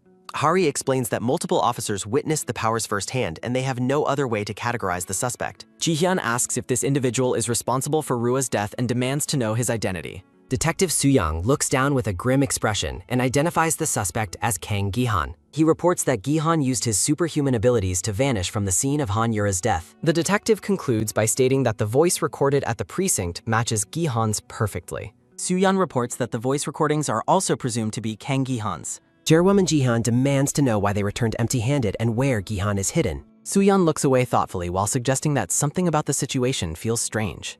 The chairwoman reacts with an impatient glare and demands he explain himself. The detective considers that the hooded youth may be intentionally provoking the corporate group into a pursuit. He notes an unsettling feeling as if the suspect is merely throwing out bait for them. Ji-hyun places a finger to her lips and tells Soo-yeon not to overthink the situation. She commands him to act as a hunting dog and bite the bait to force the enemy to reveal himself. Soo-yeon receives the order with a grim and silent expression. He reports that his team has already secured Kang Ji-han's immediate family under the guise of safety. Agents search Ji-han's room while tracking his movement routes and analyzing hidden cryptocurrency through forensics. Soo-hyun vows to methodically erase every part of the youth's life until his secrets are revealed. He orders Hari to interrogate Gi-han's parents while she questions his own next move. His attention is taken by a sudden sharp ring sounding as the detective notes the perfect timing of a call. He answers the smartphone with a simple greeting. He addresses the caller as Mina's mother and acknowledges her previous request. The woman on the phone asks for a convenient time to meet and expresses her desire to treat him to a meal. She mentions that her daughter would also like to see him as a sudden, light beep sounding signals the front door lock.